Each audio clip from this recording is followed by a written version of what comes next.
Chirping Zebras, welcome. Mark Riley alongside Gino Benda Jr. and Josh Dolan. And we're doing part 2 of the year in review. The second 21 episodes, episode 22 through 42. And the part 1 was great. We saw a bunch of stuff that, a lot of us forgot about. Great moments in the first 21 episodes. We want to thank the Referees Crease for being our title sponsor. There it is. Gino's got the knit hat on, which is fantastic. This is a nice, comfortable, warm hat, too. Yeah. One of the goals for 2025, find another few sponsors. And they're out there. We're going to find them. And also want to thank all the guys at AOA Studios. We're taping in the virtual world right now in Riverside, but usually we'll be back there for the next episode, actually. Episode 43 with Becca Peasy, the marathon runner extraordinaire. So we're looking forward to that. But we want to thank Mike, Cam, and Z at AOA Studios for always being supportive. The second 21, I mean, I think we kept it rolling. And 22, we came out with a bang with Johnny Carter. That was our first live taping. Yep. And, we had Todd Angeli on. The video went viral. We had Tony V on. We had Paul Dizzy. That was a fun episode. Yes. Oh, that was great. And then doing that was also my return to stand up that night too. Yes, that's right. That's right. He did really well. So that was a fun night all around. We had the merch on display. We it was a great night. And Greg Murphy came on, another comedian. A lot of comedians on this. In the second half. Really good. And of course it makes sense because that's my world. But all have things to do with sports. When Murph said he hated Rudy. Oh, that was awesome. It's just hilarious. And again, none of the stuff we put on the reels and put out on social media will be on this. So this is all going to be different stuff that you might have forgot about, or we don't double dip here. We don't. We never double dip. But you mentioned Jerry Thornton and Fitzy. They both come on, and we talked. Obviously hockey, but talked a lot of football there, which was really cool. We had our buddy Walker Holton on, and Travis Jackson, a couple of referees that we work with. We planned on sack tapping a moose up in Alaska. That's come up a few times. Now Andrew Alberts is involved. Andrew Alberts, we're going to have virtual sack tap therapy. I believe we came up with. And you can't forget about Dutchy. You can't forget about Coho. Oh, Coho, yeah, that was a day, wasn't it? Oh, that was a trip. Yep. That was honestly probably one of my favorite. The golfing with you guys, and like I've never been golfing before, and I know I only hit one ball, and I almost took out somebody on a different at the clubhouse, but it just went sideways and low. But that day was probably one of the best days I had out of the year, because I've had like a bunch of stuff going on personally, but this podcast is kind of, hopefully it's done that for some of you out there too, where it's just boost my mood up. And that day was hilarious. It was awesome. Oh, that day was amazing. Chest was hurting. And we had we can't forget Buff Brian Graham, another fellow official that came on, which was a lot of fun. He had a lot of great insight. Oh, great stuff, especially making the NHL rink bigger. Yeah. That thought there, and that was pretty cool. And we had Dale Arnold. Yes. And he's actually doing games again in Finesse, and he's back in the pregame and postgame. Yep. So he came on with us, and he got the bug again, and he was like, That's right, baby." We took him right out of retirement. Yep. And we had Peter Burrell from our favorite movie, Slapshot. Oh, right? That was incredible. That was one of the most interesting episodes for me. Just like, childhood. You watched that movie since you were a kid. And then someone that actually worked on the movie and had all those cool stories. It was awesome. Oh yeah, that was a good one. And we had some heavy hitting NHL players on, right? Yep. Kevin Stevens. Which was a great episode. You guys missed that one. I had to do that one solo, but what a great guy. And then, we had a few guys, one named Derek Sanderson. Yeah. He came on. That was unbelievable. That was a live one. Actually, Kevin and Derek were both live tapings, Yeah. which were cool. And then we had Terry O'Reilly, David Dave Jensen Jensen, on. Yeah. That was another They one were that awesome. Yeah. just absolutely incredible. And then for the Warrior for Life, that one we had Dennis Seidenberg, we had Johnny Boychuk, we had Andrew Alberts, we had Andrew Ferentz. I mean, that one that day was great. Yeah. Along with And the just Roomba people lady. that you mentioned, we weren't even planning on it. We didn't even know if we would get them. We were like, we'll Right. get like this person, and then like they saw us set up and they're like, can we come on? We're like, Yeah. think about it, yeah. Yeah, that was a cool day. We had two. Ryan Crowley was on. Frank Simonetti as well.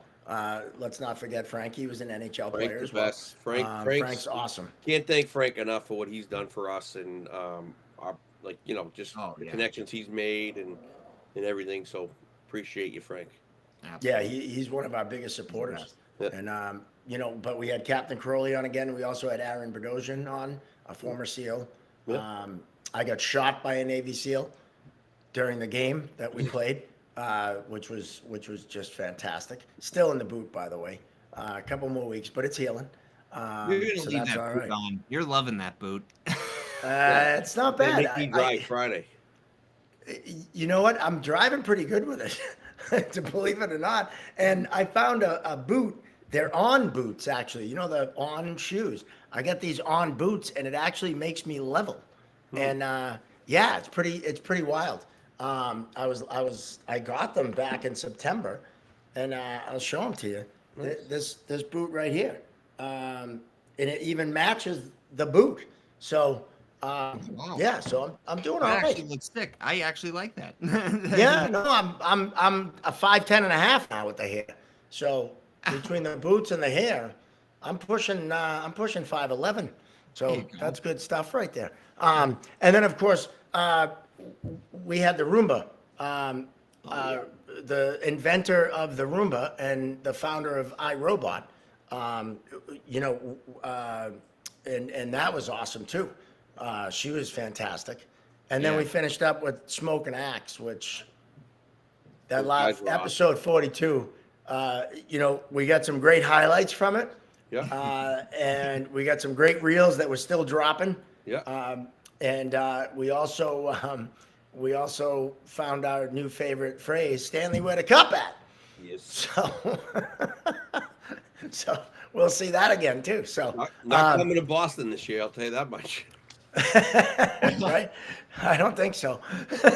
It's been We'll get having a more fun into time that in though. Florida the past decade, so. Yeah, it has been, unfortunately. But all right, so we're gonna roll the tape. This is episodes 22 through 42, the year in review. Enjoy. So John, you spent some time in the minors in the American Hockey League. So I worked there for 9 seasons, and I made some relationships and people off ice. And I got a call from a guy that used to work in the operating room out in Worcester. And Okay. Floater. You know who I'm talking about? Floater, yeah. Kevin. Oh, Kevin, yes, yes, Kevin. Kevin, yes. You know Kevin? Oh, I know Kevin very well. Kevin's Good friend of awesome. mine. Kevin's the best. awesome. So he'll call me during the winter, bust my balls about the Celtics. How many spots are you saving today? So Kevin's awesome. I know he would Kevin. Always, he would always come in and give us the game tapes afterwards. So he called me and goes, "Hey, I got a little tidbit for you about John Carter."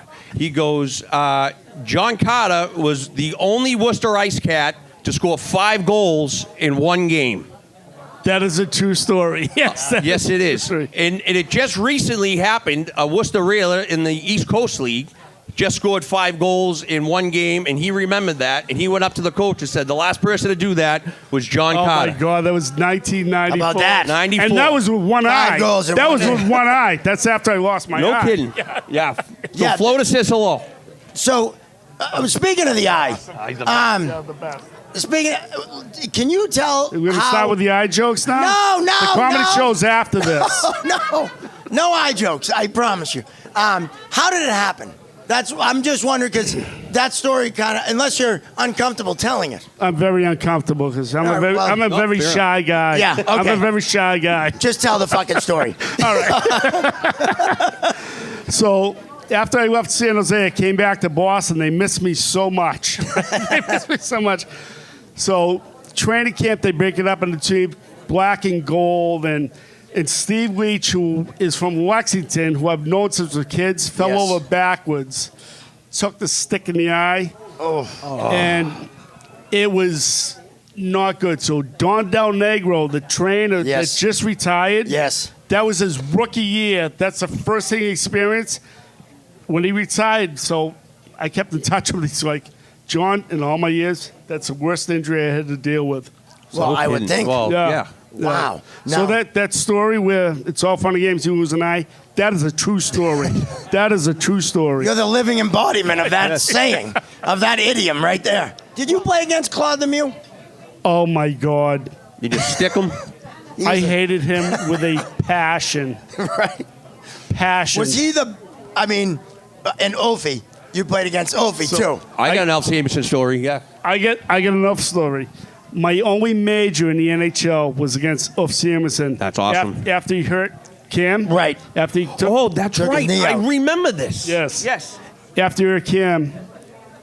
The next game we played against him, I took my stick. Yep. And I literally two-went in. Tomahawk. I remember this. Yes. Tomahawked him. Yeah. 5-minute major. That's 5 right. minutes. Only game I ever get thrown out of. He went down like a ton of bricks. I'm telling you, it was worth it. Yeah, it And was. we lost the game. They scored like 2 or 3 power play goals in 5 minutes. Yeah. Lost the game. Mike Milbury came in. He goes, John, best penalty ever. That's awesome. That's the best major That's awesome. story ever. Yeah. Awesome. From a player standpoint, and again, we're referees. What I understand that. what pissed you off most that a referee did or didn't do? Stewie pissed me off. Stewie, and we're friends, and we've done Yeah. charity events. I just did an autograph signing with him down the South Shore probably a couple months ago. And I'm like, Stewie, I still really don't like how you treat me in the ice and shit, you know? I think a lot of people have a Stewie story, Oh, right? my God. Of course, no one loves. He thought all the fans, they were there to see him. Yeah, yeah. Not Mario They Lemieux. weren't? Yeah. No. Well, to his defense, he was the only guy to fight the big three at the Garden. That is Right. pretty That- cool. That's You pretty got to give awesome. him that, right? Yeah.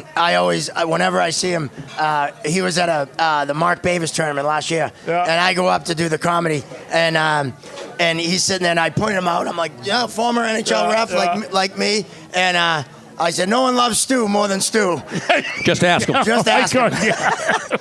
But we have fun with him on episode 2. Matter of fact, this is episode 22, I think, right? This is Stewie's number. 22. Yeah. Hey, 22. look at that. Yeah. The universe figures out the That's what I details. wore in the American League, too, yeah. Was there anyone that was like started and they were like, say thank you very much, you're good.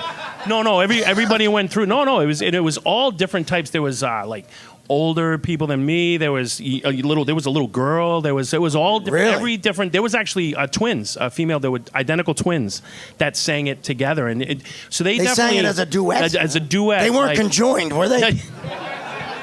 You know that one? You know the conjoined twins, right? They actually got married. Well, one of them did. The other one, not, by force, but yeah. Like if you're single and the conjoined twins find a husband, you're a fucking loser. I'm sorry. Anyway, I'm sorry. That just popped in my head. Please, But please. They're conjoined and they share everything but a head. There's two. You know what I'm talking about? This isn't a fantasy of mine or anything. No. My That wife came said out wrong. Mark definitely has a bit on this, and she wasn't wrong. No, I don't. What's that? A weird version of a threesome. That's right. I mean, if the one that didn't get married doesn't like the husband, I mean, she's literally fucked. You know what I mean? Anyway, you said I'm gonna twins. go sit down over there now. That's where my mind went. This podcast goes off the rails. We're live, baby. Listen, my poker group is here. They understand this shit, all right? Because every Wednesday night I say shit like that. Do you know this joke? No, It's a great joke. oh, you know what? There's a- I think I do. Yeah, there's but I want to hear all it. right. This guy at a bar, and he sees conjoined twins, and they're gorgeous. He can't get over it. So he strikes up a conversation with them. It takes a lot of courage, and they hit it off real well. So he invites them back to his place, and they have a couple of drinks, and one thing leads to another, and they're having sex, as these things go. Yes. So he's having sex with one of them, and while he is, the other one is playing the violin, right? And then she's singing opera, and then she starts twirling a baton, just to kill time while he's having sex with the other one. So he finishes up, right? And he starts to have sex with the other one. While he's doing that, the other one starts playing the accordion. Then she starts juggling. She's waving a flag over her head, singing the national anthem. They have a great night. He sends them on their merry way the next morning, and everything's going fine. A couple weeks later, the conjoined twins are walking through the neighborhood, and one of them says, "Oh, that's where that guy we met last week lives. We should go over and say hi." And the other one goes, "You think he'll remember us?"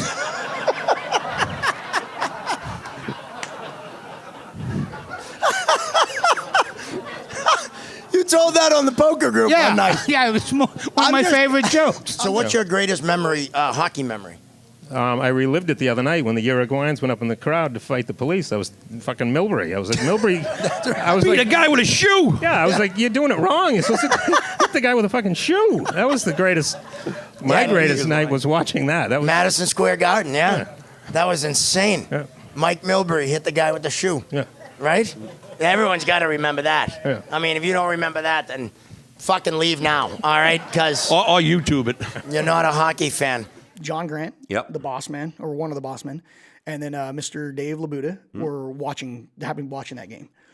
They both come into the locker room, and I'm instantly in my head, I'm like, oh, this is. But I was like, hey, you know what? I'm a grown up now. I can take the heat if we get it wrong. But so Mr. Grant walks in the middle of the room. He looks at all of us. Tell me what you guys saw on that play. And now the way he said it, I was like, dang it, I think we got this wrong. But I had to go with you had to trust your partner, right? I that's the pieces of the puzzle, and nobody says anything. And I looked at him. I kind of knew him from years ago, right? Yeah. And so I was like, hey, John, we all came together. We put pieces of the puzzle together, and then I'll say the kid's name, Nick. His name is Nick Hartunian out of California. I was like, Nick told me he was 100%. He saw it cross the goal line, so we went with that call.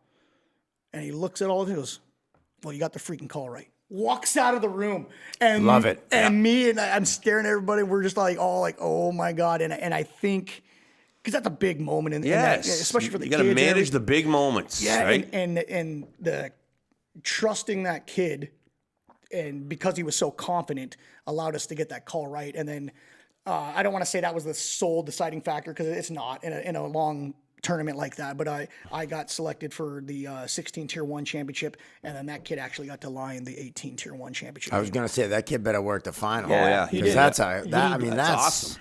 That's some serious balls right there. Oh, I love it. I love it. At 19, and I've Yeah. been doing this for a long time, and like I've had that situation, like Yeah. different type of goal situation where a guy comes up like, hey, I think that win. You think or you Yeah, know? yeah. Yeah, No, right. you Like gotta. for you young guys listening out here or Words Lions matter. people, don't go tell the referee. I think if you're 100%, on any call, a goal or a penalty, reporting it, you got to say it with confidence because again, that's where that trust comes in. And like for being such a young guy, I was like, oh man, this could go real bad if we get this one wrong. But Wasilla. I've been to Wasilla. You can do all kinds yeah. of shit up there. Alaska. it is the last frontier It for is. sure. It is. All right, well, now we know what we're going to do come Alaska. We got to call Stevie Glines and tell him. Yep. We We're need, coming, to find baby. we need to find a moose. I'll sneak up on him from behind. Of course, you have to. Watch this, Right? Famous last I words. don't think you Watch can this. just go, hey, Mr. Moose, you mind if I sack that? Turn around, please. All right, we've gone completely off the rails. This was quite an honor and a pleasure to have Yeah, you here. no. I mean, this was great. I mean, Well, and the first not only referee, but the first person from Alaska to sit on this probably, definitely here in the studio with us. Absolutely, And, yeah. And I have a feeling, Lindsay, we're going to do him out in Alaska. Oh, yeah. Although if he comes, he'll be the second Alaskan. Yeah. But you're the first king crab to have on the show right here, which is pretty cool. No, I appreciate it. This has been awesome. Like Gino was telling me about it when I came down, and thank you so much for being an awesome friend, a brother, a host. And when you mentioned this, I was like, oh yeah, we got to do this. This is going to be fun. Yeah. You do have an edit button, right? Oh yeah. Sure we do. Yeah.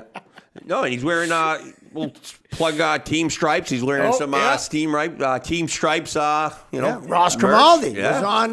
was on this podcast. Absolutely. We'll have them on again at some point. He was our first Floridian That's right. to be on the podcast. The two furthest states away, you got them. Yeah. Look at that. Perfect. So now we got Box to find checked. someone Somebody in the from Midwest. Hawaii. Yeah, We need a Hawaii. Hawaiian. Right? That's I might what know we got. Hawaii. I'll go to yeah. Hawaii and I'll zoom in. There you Yeah. go. Oh no, it's got to be a legit. We got to have a native, a native Hawaiian. I went to Right? prep school with a Hawaiian. Couldn't tell you his name, but he lived across the hall from me and he played hockey. So I'll call him. Forget his name though. Internet. We'll Yeah. search him. All right. Well, every ending is takes forever. Yeah, it's good But though. that's all right. That's our thing. All right. That is our thing. Yeah. Our thing. Yeah, the cup ad. We just mentioned dogs. I was telling Gino on the way up, on the drive up, about you. You text me all the time. Sure. Hey, I thought of this. What do you think of this? Whatever. And the thing about going to a dog park without a dog, and he goes, "Oh, we do that all the time." I've done that. It was. But this is an actual story. It happened. It was out of something from Curb Your Enthusiasm. Right. I was Oh, I love that. I was on a ship in Victoria, British Columbia. Yep. Beautiful day, beautiful island. I got off and took a walk. I was going down to the town, and there was a dog park, and I like dogs, so I sat down. And a woman came up to me, and she goes, "So which one of those is yours?" And I said, "None of them. I just like to watch the little ones play." And she just made a face and walked away, and I realized what I said, and then the group was pointing at me, and I was like, I didn't realize the creepiness of being. I get it, being at a playground by yourself. Yes, that's as a guy very- yes, is creepy. very I didn't creepy. realize that there was something against looking at dogs, so. Yeah, I felt bad, but I left. I was upset. Well, maybe they thought you were going to be stealing the dog. I don't know. Like, but it was that's pissed. fucking funny. On the way out, I go, I have a dog of my own at home, That's just, I'm not into that. I used to love doing the hockey one. He's retired. It was the Doc Emmerich. Doc Emmerich. Oh, it was my favorite. Oh, really? Yeah, I loved him because I thought he was great. He's my second favorite NHL broadcaster behind Gary Thorne. Gary But- Thorne is but- good. Yeah. But Yeah, he he was would, if you paid attention to him, he would come back from a commercial with a riddle. Yes. And oh, yeah. remember, they come back in commercial and be like, a young man was born in Finland. That man was the sister's brother of his father's twice-removed cousin, who knew Olli Jokinen. And then that was and then puck would drop, and then he'd go, "We go to you, Pierre." And then Pierre Maguire was in the booth. Yeah. And then he'd randle off, "Oh yeah, Olli Jokinen played for the Manitoba Moose Nuts back in the." He knew He knew everything, his whole the family guy's history. Pee-wee team. Yeah. His coach. He always knew He everything. knew the coach, yeah. Oh, he was the best. Doc was the best. But Doc used to get into this thing, too. If you remember, big games, like the playoffs, is when he was always on. He'd always go, back to Bork, back to Neely. As it got closer to the net, he would just scream. You're like, what happened? You're jumping off the couch and you're like, oh, He was. nothing happened. He was one of the best. Well, you got to be animated, right? oh, yeah. Like that's such a And awesome. they would show him. He's jumping yeah. around in the booth. Oh yeah. It's like me supervising a hockey game. Yeah, you get. I start sweating. I got my tie off. He's yelling at coaches from the stands. I might have did that this weekend in the Chowder Cups. Is there any soccer movies? Oh, yeah. Oh yeah, plenty of What do soccer we got? movies. Victory? Oh yeah. Okay. Yeah. All Sylvester right. Stallone playing goal. I was more busting your balls. 'cause No, it was. Soccer's. That was a good soccer. movie. Michael Caine was in that movie. No shit. What was the that's Rodney right. Dangerfield one? Ladybugs. Ladybugs. Yes. He was. That was. yeah. I admit it. My sport is not well represented in pop culture. That's awesome. It's got a Victory bad rap. was good though. It's got a bad rap. But now I'm seeing, you're seeing all these Europeans invade sports. A lot of it's almost half hockey, and basketball is right behind. And Yeah. they're doing the same shit that they do on the soccer field. Oh, yeah. They're flopping. Oh, it's awful. Awful. Call of Duty Revolutionary War. You get one shot every 4 minutes. You're gonna have to reload. Reload. Can you imagine kids these days playing that game? that'd be Oh, my great. God. Right? Loading the cannon? When we were in college, we were so bored and gambling and shit. We used to put on Madden on demo and not play. Oh, and see who won. Oh, that's incredible. I love that. That is the ultimate definition of degenerate. Oh, yeah. We had the NCAA. Like, we would skip class if your game was up. Like, you can't go to the next week until. So, like, if you had class or something and you're like, play your game. I'm like, I got to go to class. Oh, not today. You forfeit. I mean, there are a couple of guys out there that I don't think I would love. Like Elsie Emerson. Well, him too. I've got, believe it or not, I have an Alt Samuelson story. I'm doing sports talk radio in Boston, and I've got Cam Neely in the studio to take phone calls from fans. First time he'd ever done anything like this. Of course, he was a player then, was trying to come back from all of his injuries, and we're taking phone calls, boink, boink, boink, boink. And I go, you're next on sports radio WEEI with Cam Neely, and this voice says, Cam, it's Ulfie. And you see Cam's eyes get about this big. And I'm thinking, there's only one other person in this room, and it's me. And he's going to beat the crap out of me because he's mad at him. And I'm thinking, oh, no. And then all of a sudden, this laughter comes out. It was Michael J. Fox, who was staying at Cam Neely's house, who was calling Cam, pretending he was Ulf just to rag on him. And it was the best. And listening to the Thordy's book, that story you told about Matt Cook, it was great to hear how Recky and Guerin talked before the game. Well, it was set it up. It was Zdeno, Sean, and Recky. And they went to see Billy Guerin under the stands at the Garden, as the players are arriving. And the three of them collectively said to Billy, here's the deal. We don't like what happened in the last game. Billy didn't say a word. It's a teammate they're talking about. They said, first shift of tonight's game, Matt Cook fights Sean Thornton. And then it'll be over. If he doesn't fight him the first shift, this game is going to be all over the Sports Center highlights tonight for all the wrong reasons. And guys like Sid and guys like Patrice are going to have to play this game with their head on a swivel because it's going to get ugly out there and it's going to get bad. And Billy Guerin, to his credit, said, okay, you're right. He was in the dressing room and he tells Matt Cook, you're going out, first shift, you're going to fight him. And then it's over. Now, they still didn't like Matt Cook. They still didn't like what he did, obviously, to Mark Savard, but they handled it like men. They handled it like, okay, this is what we're going to do. They didn't need to call the league. They didn't need to involve the referees or the linesmen. Man to man, they went and said, this is what's going to happen. You go in and tell him, and we'll take care of it from there. And they did. And I loved it. Be yourself, right? Don't be, if you're comedic, you could be funny, right? But you can't use it all the time, right? Yep. Yeah, just be yourself. That's why you swear so much. Well, I can't help it. Well, I do remember some of the last games you worked when we worked together. I was a little angry. Yeah, you were. That's why I retired. But Hey.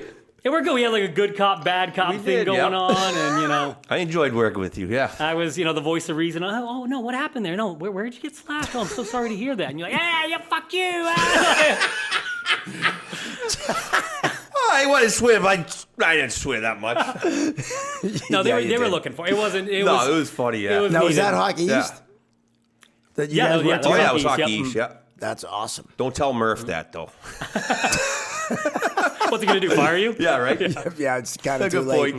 The what is it? The statute of limitations is gone. Oh yeah. On that one. When it comes to like communication and all that, it's fun. Have you ever had a moment where you learn a new communication technique and you're like, wow, yes, that's something you gotta.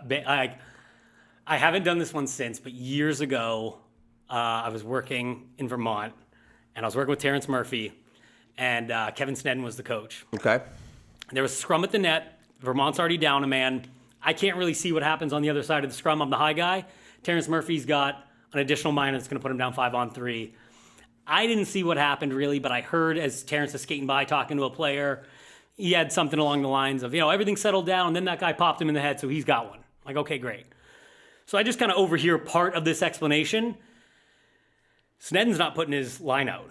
And like, we're ready for the face-off. And I blow my whistle, I do this, and I'm not benching him right now to stack penalties. So I'm going to go over, but I didn't see the play, so I can't talk about it too much. Right. He's got his hands on the dasher. I skate up, he's down from the bench, hands on the dasher, and I put my hands on the dasher, and I didn't mean to, but I kind of touch one of his, like I go on top of one of his hands, and he pulls it back really quickly, and I could tell he's like uncomfortable now. And all I said was, I said, we're not talking about this. Your player already got an explanation. I need you to put your line out right now. I turned away and skated away. I look over my shoulder, his line's coming out. He didn't say a word to me. And I'm like, oh, all I need is like a little awkward touch. And it just diffuses the whole situation. Just go over and hold the coach's hand, and it'll be all over. There was one time I got like, there was like a coach like right here, and I'm at the bench, and he was like, what are you trying to get my face and try to kiss me or something? I'm like, what? I go, you're in my face. I'm just standing. I'm like, you lead it off. You can never pull back. No. It's like, I got a visor. I'm like, I'm just right. You want to bump my visor? That's fine, but I'm not moving. Nothing was really off limits. I mean, a few words, but most of it was just let it rip. Who cares what people said? Now, of course, we've put the kibosh on that for, rightful reasons. Right. And the big one is the, homophobic slurs. They're like, that's one of those ones that has just been taken right out, as it should, right? But it's one of those things that, now, you have one of the funniest stories about a league trying to deal with that before the season. Oh, no, this was mid-season. And we're not, hold on. So before we get into this, we're not making fun of anyone. We're not justifying any name calling. We're not saying that any of this is okay. This is the league trying to figure out what was okay and what's not okay. I just want to give a disclaimer. Yes. So if someone comes in and they're like, what the fuck? This is hilarious because of I'll let you set the scene. So when I was working in the USHL, a coach called a linesman the F word, and not the fuck word, the other F word. Right. And they gave him a bench minor penalty. And afterwards, the league asked, why didn't you throw him out of the game? And, this is probably like 2014, 2015. It was a while back. And the crew was like, we didn't know we could do it for that. Because players back then would say it to each other all the time. You thought nothing about it. That was nothing. That was nothing. Like, that word was thrown out all the time. Oh, yeah. But, the coach should be held to a higher standard, of course. Right. And it was directed to an official, which if a player directed that to an official, you would get a penalty as well. But, the league we want a more severe penalty than a minor. Right. So it just happened. That happened maybe about 2 weeks before our mid-season meeting, where all the referees would meet all the officials would meet in Chicago. And we'd have a meeting, and the director of officials, everybody there, had a lengthy discussion about what words were game misconduct and what words weren't. I wish I was in that meeting. So like the ones the obvious ones, the F word, homo, things like that. You're like, oh, but what about fairy? Like, nah, fairy's fine. Don't worry about fairy, And we're just throwing out words, but it's actually surprisingly pretty serious. Like, not nobody. I mean, we were laughing a little bit, but once we were into it, we were all pretty serious about it. But like, oh, what about fudge packer? Like, oh, no, that's not a game misconduct. And then the one we really got stuck on was cocksucker. That was the one where we're like, okay, what are we doing for this one? Because that was thrown around a lot. Like, that was a pretty common phrase. And it wasn't even, like, I know back in my day, that wasn't even linked to actually, like, calling someone gay. Yeah, that was just kind of like just saying you're a fucking asshole. Like, that wasn't. Right. You know what I mean? Like, it wasn't, you didn't, if you were going to rip someone or try to go at someone, for that, you didn't call him that. Right. You went with something else. Right. That one you just threw around like you were saying, fuck you. Right. So I could see where that one was the enigma. So we landed on, I remember we had this probably 10-minute discussion of the words we were going to have. And, there's a secretary writing them all down because there was a formal memo that was sent out with all these things written in it, which was awesome. And remember, we're not laughing at calling people these names. And if anybody's, we're not laughing at we're laughing at the ridiculousness of having a serious like board type meeting of the minds and going through each one that would be okay, not okay, 2-minute minor, gamers con, like that's what we're making fun of here. Right. Just so we're clear. Like we're not making fun of the, to bring up, imagine if you were in a boardroom of like some Fortune 500 company, you're like, is fudge packer okay to call my coworker? Like that would be fucking ridiculous. Right. Well, we were so terrified that the next week, one of the kids was going to say one of those terms, like, "Oh, we didn't talk about that word. What do we do now?" Well, that's what it comes down to, right? Like, because like we're gotta go to officials. replay. We gotta call the but we're office. officials, and we want to have all the information going in. Because if something comes up, because like hockey's a sport that you see something you never seen before, or you're like, now what? And you got to really, use common sense a lot of the times and go with that. Now, did the players know about this meeting?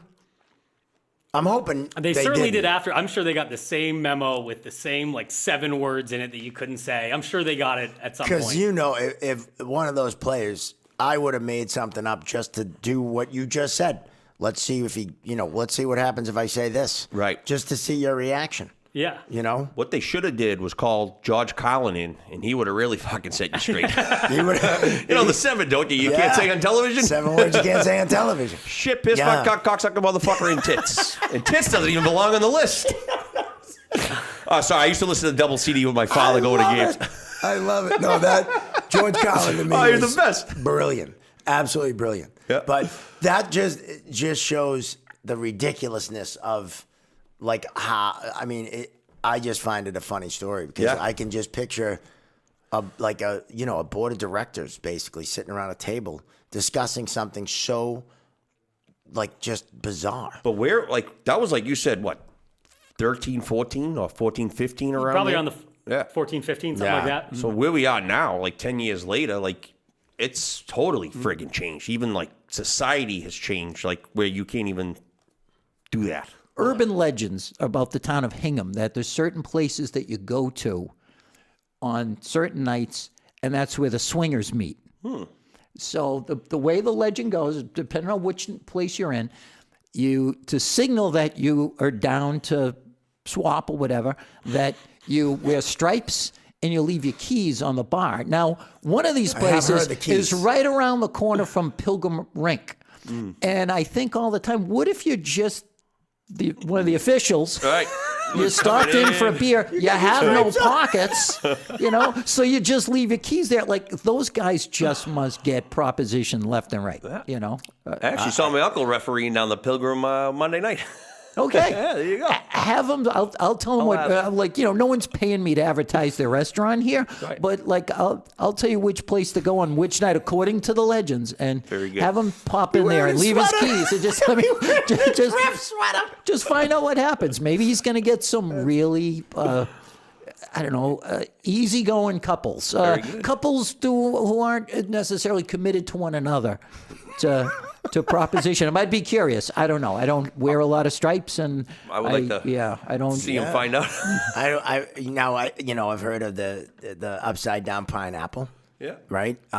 Some said at one point it was Adirondack chairs. I heard. And as we learned, gnomes. I found out gnomes. And we're getting a zebra gnome. Yes, we are. The gnome woman is making us a zebra gnome. She made one for Todd Angeli and presented it at our live show. But someone, I was at Giggles one night, and someone said that gnomes mean you're into some crazy shit too. And So what happens if you're just one of those people that has a gnome? Like it wasn't invented this. You people have got to come up with something like on your own. Right. I mean, sometimes the pineapple goes in the shopping cart upside down. You're just not. You're not trying to break your marriage vows. You're not trying to butter your toast on the other side. Right? I put a gnome out holding a pineapple upside down. In an Adirondack chair, and then you're done. In an Adirondack chair. It takes away all the guesswork. You rode for Barstool. You were, the third person they hired? Yeah, it was. So I reach out to this I answered an ad that popped up on the internet one time, and it was this site. It was a newspaper then, not even a site, Barstool Sports. It had like a message board attachment to it or whatever, so it had a little bit of an online presence. And I said, hey, I'm interested. And I was actually writing some columns for like my local paper because they interviewed me because I was on this documentary that they came out in 2003 called Curse of the Bambino, and it was about the Red Sox, and it had like Lenny was in it, and like a lot of national writers, and I got on there because they just kind of networked through comics, and I did a lot of like Red Sox oriented stuff. So I took to writing, and I liked it, and reached out to this guy, and he came right back to me and said, "Can you send me a writing sample?" So I did. He goes, "Okay, you're in. It doesn't pay anything." Like, whatever. It's a creative outlet. Maybe it'll turn into something. So it was twice a month. He had two other guys writing for him, and then I was the third. And I'd get the paper out of the city. It was like a freebie you got out of the boxes by like Park Street Station, or it was in all the bars. And I'd read the other stuff that these other guys were doing. And it was Dave and Jamie Chisholm and Pete Manzo. And to me, it felt like you see like Beatles documentaries, and like McCartney would hear a song that Lennon wrote, and he'd go, "Oh, I gotta up my game. That's a hell of a song," or whatever. And that's how I felt with these guys. And I finally met them, and it turned out they were feeling the same way about my stuff. And we just they were trying to do sports, but lifestyle stuff, but just be funny. That was it. Just be funny. And eventually, we turned into a daily blog. And that was hard to do because I was doing it from my day job, and I was always getting in trouble. Like, what are you doing? You're supposed to be, you know, I didn't even there was no Wi-Fi in the building. I had to use like my phone as a friggin' mobile hotspot. It was ridiculous. And it just grew. And I got from this point where I was surprised if anyone had heard of us to I was surprised when someone didn't. And then we started getting, That's wild.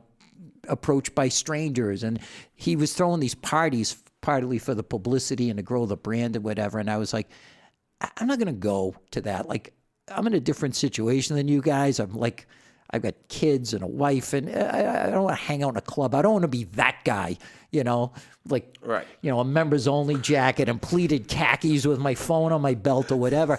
And Dave said, come on, we need you there. You're part of this. And I made friends from there that I still have. It was this whole community, and it was great. We were Boston centric. It was just local. And then it just grew, and it became like this nationally recognized site. And I think it was all just because we never pretended to be what we weren't. We were just friends. We're friends and fans. Like, that was it. Like, when your team won, it's great. When they lose, it sucks. You have the teams that you hate. You have athletes you hate. You have the commissioner of football who we hate because his birth was the fucking punishment of mankind for all our sins. Yes. And defending Tom Brady. And those guys got arrested for Tom Brady while I was at WEEI. Otherwise, I would have gotten arrested with them. Yeah. And with That's awesome. with my delicate bone structure, I wouldn't have lasted a minute in a Manhattan lockup before I was traded for a pack of smokes. With the McDonald's cheeseburger, hamburger, no cheese on it. Yeah. The greatest thing about the Deflategate for me was that Brady's biggest fuck you was like, all right, go ahead. And then he still puts up numbers that are insane. Yes. He still wins, right? And that was the best, I think, fuck you in all sports. Because it was like, oh, you're saying I can only throw this because it's deflated? Hold my beer. Yeah. That was the best part about it all. It was like just a giant middle finger to everyone. Yeah. And prior to that, his career numbers were identical at home and on the road. Yeah. On the road, you don't handle the footballs. Right. And then it became this whole fraudulent thing like, well, to stop the Tom Bradys of the world from doctoring up the football and committing this crime that we think is the same as PEDs, they said, well, no one's going to be in control of the footballs anymore except the officials. The honest, decent, hardworking The white officials hats. like you guys. Yes, exactly. And the very next year, the Patriots had a home game. The officials, the officiating crew got to the stadium, and all right, where are the footballs? I went, what? They forgot them. They left them in the hotel in Boston. That is awesome. I didn't know about this. They had to call the hotel and have the concierge get into their room where the balls were, and have the state police run them down to down 95 and then Route 1. I didn't know this. And wait a minute, what happened to these things? I thought they were going to be brought out onto the field in a Brinks truck with Swiss guards with AK-47s or whatever. They left them in the freaking hotel, And then let the concierge and they handle them on the way. And they weren't inflated yet either. Yes, and they insisted too they were going to carefully study all these balls and all these conditions, and they were going to let us know. And never said another word about Radio it. You know silence. why? Because if they did look into it, it would have exonerated Brady. And they said, and so he's giving his speech, and I was sitting down there with them, and he's just going, and there's 4 guys who got arrested for me. That's what Patriots fans are like. And they cut to them, and I'm sitting there. And Portnoy, in the meantime, had to leave early to go over to the restaurant next door to host the Celtics watch party because they were in the playoffs, in the finals. Great. And he put it on his Twitter feed where there's like 70 million friggin' followers, however many he has. He goes, all right, and I had to leave for the Celtics, and they cut, and there's those other 3 guys, and there's old Ball Thornton sitting there. I've carried that nickname for a long time. I take it as a term of endearment. No one ever says, you suck, old balls. It's more like, all right, nice job, old balls. So I take it as, whatever. It's not a bad nickname. And it's technically accurate, I mean, I can. Wrinkly old balls. Yeah, exactly. I know what you have. I know the date on my driver's license, and I know that when I have to put my age in for something online, I have to go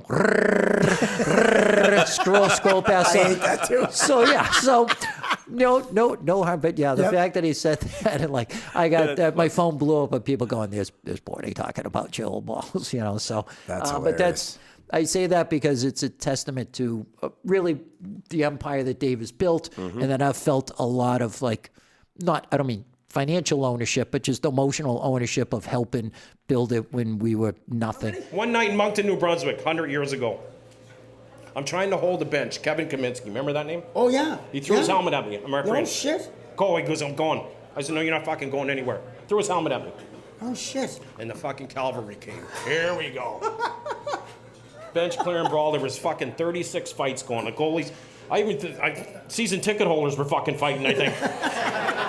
Peanut vendors. Yeah. Oh, brawls. Back in the day, loved it. Yeah. And that's what they say now, years ago, the guys would say, "Oh, I'm going to fucking run him tonight. I'm going to run the goalie." No, you're not.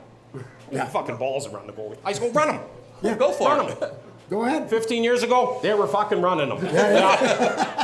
Yeah. That's how you learn how to referees, how we cut our teeth, and what they got now is just those guys don't know how to cut their teeth. It's you do the minors. We did every fucking minor league under the sea, and this is that's where you learn how to cut your fucking balls. Well, you learn how to be a pro, right? Yeah. Like you learn how to be a professional. You learn how to travel. You learn how to take care of your own shit, and and make sure you're on time. Your schedule's up to date. My and pet all that peeve kind of is shit. Guys reach out. I was a veteran guy. These guys were veterans. Younger guy reaches out to the senior guy. I mean, that's just little things you learned on the road, but that's something else. But Least favorite building? Binghamton. Oh. I think I called in sick a couple games. I didn't want to fucking go. Oh, shit. Seriously. That bad? Fucking 9 feet of snow. You're driving down fucking 81. Oh, that road sucks. I just wanted to go there and lay on the railroad tracks. Fucking awful. Really? Oh. That bad? It always sucked, too. It was always a shit game, too. It was never like an easy game. Wednesday it was night always in something. Binghamton. Oh, my God. Fucking shoot me. Get to know the tough guys. Oh, all day. Yes. Get to know the tough guys because they're going to say to you on your side, they might play 7 or 8 minutes a night. And I would say to tough guys, I go, Riles, you up next? They were our best The friends. shit's running around. We're losing control a little bit. Can you settle this thing down for me? They come out, they come on the fucking ice.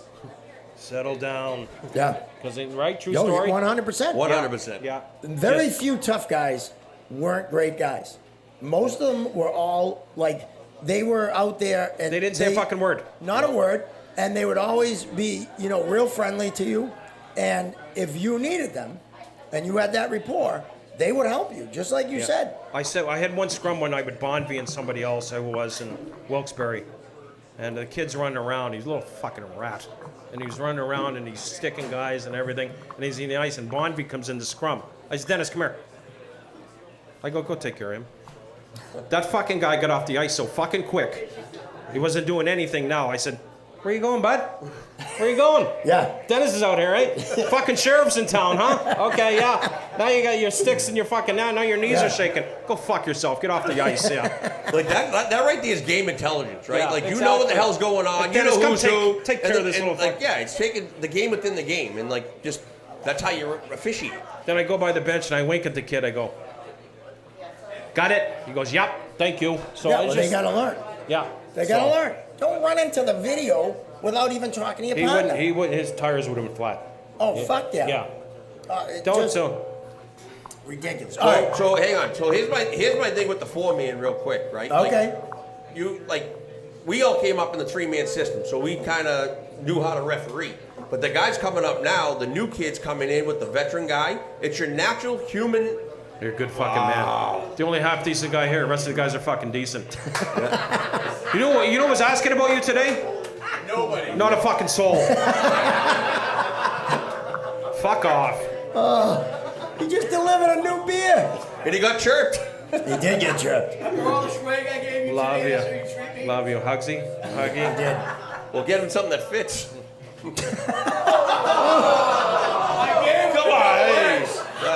Yeah, I grew up around Zayres, Caldor, Ames, and Bradley's. I know my way around a fucking department store. Thank you. Yeah. Aisle 6. This isn't my first retail rodeo, Charlene. Thank you. Well, but you're right. Riley, you're right. Like it's amazing. Like from the years I did the tailgate show for CBS, like I would just walk around with a camera and a microphone, and the people that would just invite us in. Like I remember at Michigan State, everything was a casserole. Everything was a beer and a casserole, and sit down and we'll talk. And they got plenty of time. They're not going anywhere anytime soon. They don't have the traffic. They don't have the narrow winding roads. They don't have all the bullshit and the weird weather. They're awesome. Down south, come on in here, get you something. You fixing to eat with and it's barbecue, or you're gonna have like some sort of salad or slaw that just looks like it's got 10,000 calories a bite, but it's the best something you've ever had. It's great. It's for us. Like I need to go do that to remind myself that there's another way to live. It reminds me how much I appreciate where I'm from, but it is good. Like, chicken soup, slow cooked barbecue, or like, what was one of the best things I ever had that they did out in Missouri or Kansas City. It was gas station breakfast pizza. So I went into this guy had at this tailgate. They just took a huge thing, and this will cure any hangover anyone ever has. Took a huge thing of biscuit dough, right? Rolled it out into a circle. Sausage gravy, cheddar cheese, garlic powder, sausage crumbles, and then I think a little Rotel, and baked it in a pizza oven, and it came, oh my God. And that's just how these people, you understand also why, like, you can't get around them and their, Lark scooters at Disney World, but damn, it's good. It's good eating, kid. There will be instances where refs make egregiously terrible calls that we have to live with. It gives us something to talk about. Hopefully it doesn't deprive you of a title, an honor, a glory, or achievement. I forget the name. I think it was Tim something or other, the baseball Ampu 13, I think it was like 13 years ago. Remember Armando Galarraga was pitching a perfect game? Yes, and Jim Joyce. Yep. Jim Joyce, thank you. He was a great umpire, actually, who just had Unreal. one. And he blew that call by a good footstep. He was in the wrong angle, made the wrong call, and had to own it. And then the next night was in tears, because he got to see it afterwards. And, that's brutal. You hate to think that he's going to have to live with that. But, yeah, I mean, look, aside from the fact that there isn't the plaque that says Armando Galarraga threw a perfect game, like, we all know he threw a perfect game. It's okay. It's okay. Shit's going to happen. You're going to make those mistakes along the way. Oh my! I got a story. Yeah, I can tell because the statute of limitations is up, and my buddy, he's dead. We went over to Southie one night, very late, and we went to this apartment, and we're in there, and it was really wild. It says, have a drink, do a line, smoke a joint and take one of these pills. It was a bowl full of pills.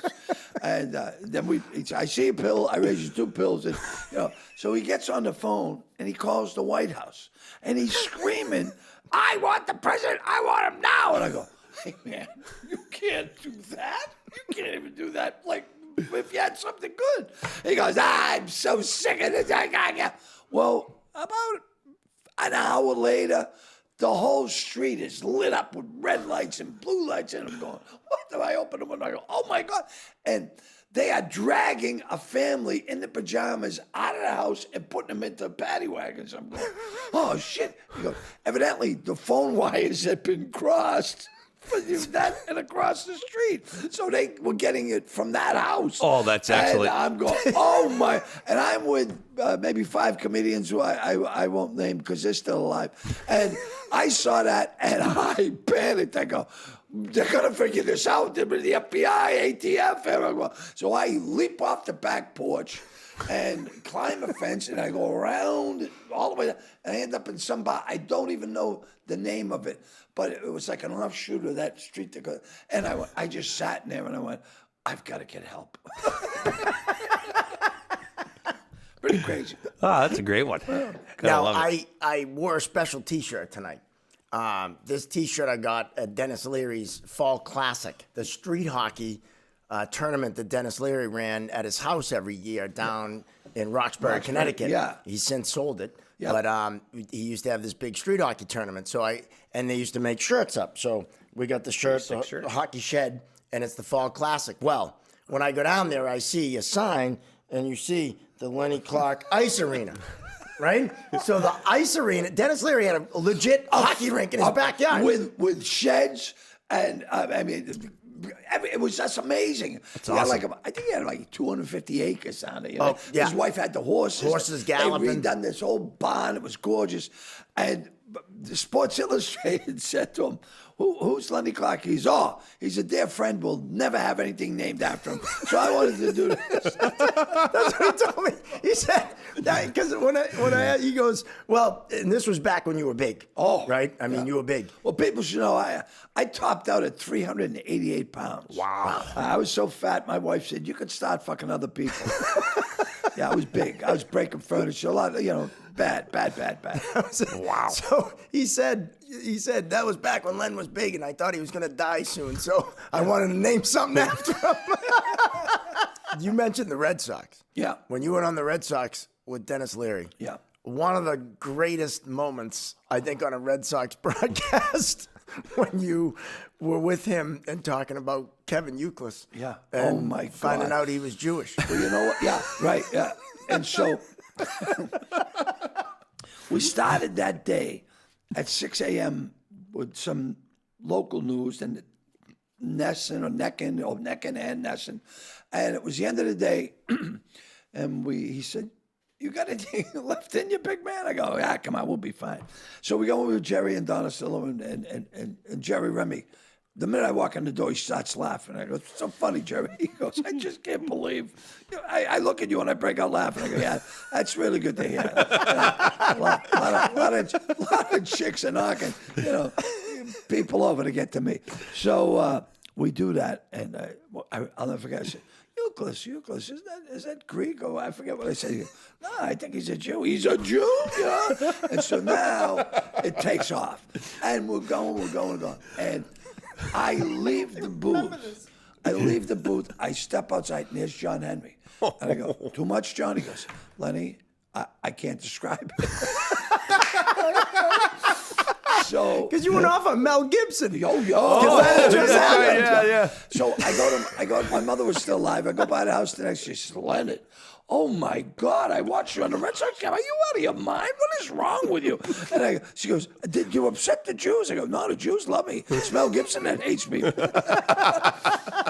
Oh my God. So I see Euclid. I'm with my wife having dinner. And Euclid is in the restaurant. And he comes over, he says, can I talk to you for a minute? I go, oh, no. He goes, I bum me out. He goes, are you kidding me? You made me a household name. I just want to shake your hand. I go, oh, thanks. You can. Now we're good friends, God almighty. He did the thing for special need kids. I forget the name. Best buddies. Yes. Yes. And so he had done it for probably did it like 10 or 11 years. And he'd always say, Lenny, when are you going to play? I go, whenever you say, you know, and we never developed. And they weren't really keen on having me for some reason, you know? So I finally, the last year he did it, he goes, Lenny, that's it, what you're doing. Okay. So I go, and they won't put me in. It's like first half, I didn't get in, one play, you know, and I go, man, and Tom goes, Lenny, get in there. And I go, okay. And he goes, go left, just go down and go left. And I go, and I'm righty, but so going left, I go, this is going to suck, you know. So I go down and I make this catch and I stumble and I come up with the ball. The stadium goes wild. And so I go over to Tom. He goes, Lenny, that was a fuck of a catch. I go, you're Tom Brady. I got one shot. And then they go, get out. I go, get it. That's why I didn't give a shit. And Dennis calls me up and says, man, I saw you mowing over those special needs kids. I go, fuck you, Dennis. They were fast. And I say to the guy with the rooms, I go, hey, Eddie, I said, any chance I could get a bigger room? He goes, Lenny, we're already set up on a 2-bedroom suite. I go, facing the ocean. I go, oh, this is awesome. 35th floor. So we go up. Mike's with me, you know. Mike comes down, and one of my other brothers comes down. And Mike goes, you know, we got a few guys coming by. We're going to need a cot. I said, okay. So I called down. He says, Mike calls down. Could you send us up a cot? He goes, sir, you're in a 2-bedroom suite and with couches. He goes, yeah, but we need a cot. We need a cot for the monkey. Monkey? You can't have a monkey in your dog. He said, no, it's okay. We're the movie people. 20 minutes later, the guy comes up. Mike's in his underwear. He goes to the door. He goes, oh, great. He gives the guy like a 20. He goes, can I see the monkey? He goes, oh, God, no. It'll rip your face off. He's why? That's why he needs his own cot. He never got to audition for any of his. He shot some movies in town. Yeah. You know? Oh, yeah. And I mean, we're looking for people with a Boston accent. Hello? You know, 'cause I've read for 5 or 6 films in Boston where they want a Boston accent. One was, we're looking for a Lenny Clark type. Okay, so I go in. I swear I'm on my soul. So I go in, I do it, I don't make any mistakes, and they go, yeah, it's not going to work out. And I go, I guess it's not, because I'm fucking Lenny Clark. And they go, yeah. I go to read for the movie True Romance. Big fucking, I think it was a Tony Scott or one of the Scott brothers film, but a great film, loaded with stars. Yeah. And I go in and I read this cop, and I said to the kid who's just coming out, and I go, how many people in there? Because you never know how many people behind the door. Could be 3, could be 20. You know, he goes, about 18. I go, oh, fuck. So I go in, and the director, he says, are you ready? I goes, I'm ready. And I throw the script on the floor. He goes, oh, you must be ready. So action. I goes, Dime's hitting from the left, I'm hitting from the right. And I said, you better like it, because you're never going to lick pussy again. And he goes, cut. He goes, where does it say lick pussy in the script? He goes, it says, like pussy. I said, well, if you like it, you lick it, right? He goes, get out, get out. Everyone in the fucking room is holding the laughter in. And he is furious. And I walk out and they go, and I wanted that fucking role so bad. And they called my agent and said, we don't want to ever see him again for anything. And she goes, what happened? He goes, well, it just didn't work out. And the director said, he's going to be a magnificent actor once he gets off the drugs. And I said, I hadn't done a drug in 2 fucking weeks. I was so fucking, no, I didn't even smoke a joint, no lines, nothing. I was so cold, sober as a judge. And who did they hire? Tom Sizemore and Sean Penn's brother. Yeah. Really? Yeah. No kidding. And the both of them are no longer with us. You know? Yeah. Well, that's probably good you didn't get the role. Yeah, you know what? Might be dead. In retrospect, you could be This right. would be a different podcast if you were dead right now. Right? Having my 8 brothers, we're all crying. This blows, man. And I go, I got to leave. So I go outside to pray, you know, and have a cigar. And I call Bobby on. I go, Bobby, my mother's on her deathbed. He goes, this is the worst thing ever happened in my life. He goes, where is she? I said, Cambridge City. He goes, well, he says, we have to decide to pull the plug Well, she's going to be on a respirator for life, for what little life she has left. He said, pull the plug. I said, what? He said, pull the plug. He said, she's a tough old bird, Lenny. I know who she is. She'll make it. So I go back and I come in and I'm all jazzed up. I said, did you talk to God? And I go, God was busy, but I got Bobby Orr. He says, what? They said, what did he say? He said, pull the plug. And they all went, really? I said, pull the plug now. And they came in, they pulled the plug. And she comes out of it. And I go, oh my God almighty. It was just, Back then, it's different. You just different development all around. And, that's progress, which is great. When we'd get a concussion, we'd like, whoa, like, hey, how many fingers you got? I'm like, I don't know. Well, 14. Okay. I was just holding up one, but that's close enough. Right? Get out there. Right. Sit this one shift. Yeah. Yeah, exactly. And then you're out there woozy, and then it's like if you get hurt, it's like, well, tape an aspirin to it. You know what I mean? Like it just Lots of dirt on it. Yeah. Well, Put some butter on it. Oh my God. And there's a million stories like that, right? And then it's like, yeah, what happened to you? Well, I was in a train wreck, and but I'm only on one blade tonight, but I got to play. So, but it was a hell of a ride. Right? Exactly. But it's bizarre, but it is what it is, right? In fact, you guys know John Brophy? Yes. Oh yeah, Brof coached the Hampton Roads Admirals when I was refereeing in the East Coast League. One of my favorite people to deal with. Okay, so I never came across a better dressed person in my entire life. He was like unbelievable, like wow, like, and I just just wow.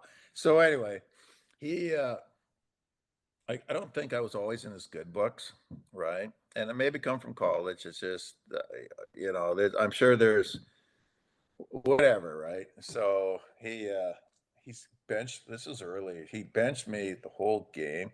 I had to go so 1 second left in the game. We'd already won, right?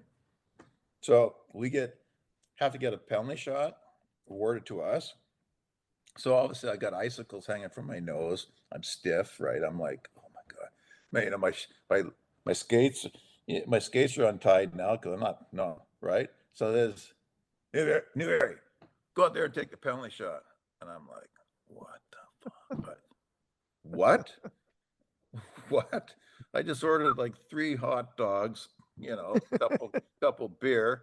No, I was kidding. And so I'm like, oh my God, like what a dick. Right. And so I go out there playing against Maine, go take the face off, and I score. And I come to the bench, the guys are going, way to go, News. That's awesome. I look at Brophy, right? He skated my ass off the next morning in practice. Because you scored? He just like, well, hey, he's hoping I would miss or fall on my ass or do something. But when you score, it's like, oh, you fucker. Like, Love it. Backfired. But 1 second, okay, who like it was a nothing goal, right? What I should have done is did the Tiger Williams, rode my stick around the rink, right? Just went crazy. Like, whoa, whoa, whoa. Love it. But so anyway, I left. So after that, I just like, God, fucking Brophy pissed me off. And everybody knew that. This is breaking news, turning out to be a mini reunion of the 2011 team. I'm not going to give you names of who's coming, but there'll be several players from the 2011 Stanley Cup championship team in the lineup that night. Well, I'm refereeing that game too. Yes, you are. So Breaking I'll be news. there. Breaking news. Not only 2011 reunion, but one of the Zebras is going to be there. A lot of heavy hands with those rings on. Why do you always make it about you? I mean, really, why? Well, we're referees. We got to make it about us. Right? Nobody cares about us. That's what we do. Well, your podcast is very entertaining, even though you spend a lot of time analyzing plays and doing stuff like that. Well, we try to give the perspective that not everyone gets, right? I love it. I love it. You know, when I talked about Donnie Garcia, when I first met Donnie, he goes, "Yeah, I'm a season ticket holder to the Bruins, right?" I go, "Oh, that's great." And he goes, "So I go to the game and I watch, but I watch the referee and linesman." I said, "You don't watch the game?" He goes, "No. But when I go home, I watch the game again and watch the game." I'm going, what are you doing? I said, that checks out. That checks out 100%. He is so dedicated to the craft. Yes. Yeah, he really is. You can't help it as an official. Like I coached my daughter yesterday, and I'm sitting there watching the referees and critiquing them, and I'm like, "Oh, that's offsides." I go, "Oh, he just missed it because he turned his back," and like instead of worrying about the defenseman. I totally understand it. I totally understand. You have something wrong with you, right? I tell kids, when you're on the ice, it's the happiest day of your happiest hour, happiest 50 minutes, happiest 2 hours, whatever you have. And just enjoy every second that you're on the ice because it goes by way too fast. I mean, you know what I mean? You're not refereeing anymore, right? You're doing behind the scenes stuff. You're not refereeing anymore. You're doing behind the scenes stuff now. Yeah, I do. But you're like doing one or some two games, right? Exactly. Now I'm watching my daughter. She's That's- 9, so I'm really enjoying that. That's exactly right, and that's what you want. You want to enjoy that hour that you're at the rink. Yeah, you it's know? awesome. And that's one of the reasons why we started this podcast. You know, one, there really wasn't anything out there like it. Yep. And two, I love the camera. Yep. And three, I've heard that about you. I won't lie.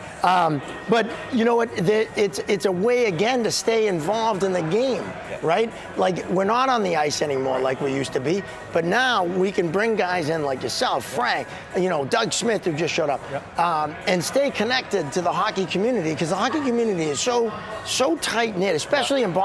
So I went to a game when we were in the EHL, and I think Gino kind of stuck it to Chris Sorella one game. Oh yeah. And it ended up being a 1-0 hockey game in the final. Oh, excuse me, we're live on TV. Can you leave, please? Come say hello. Come say hello.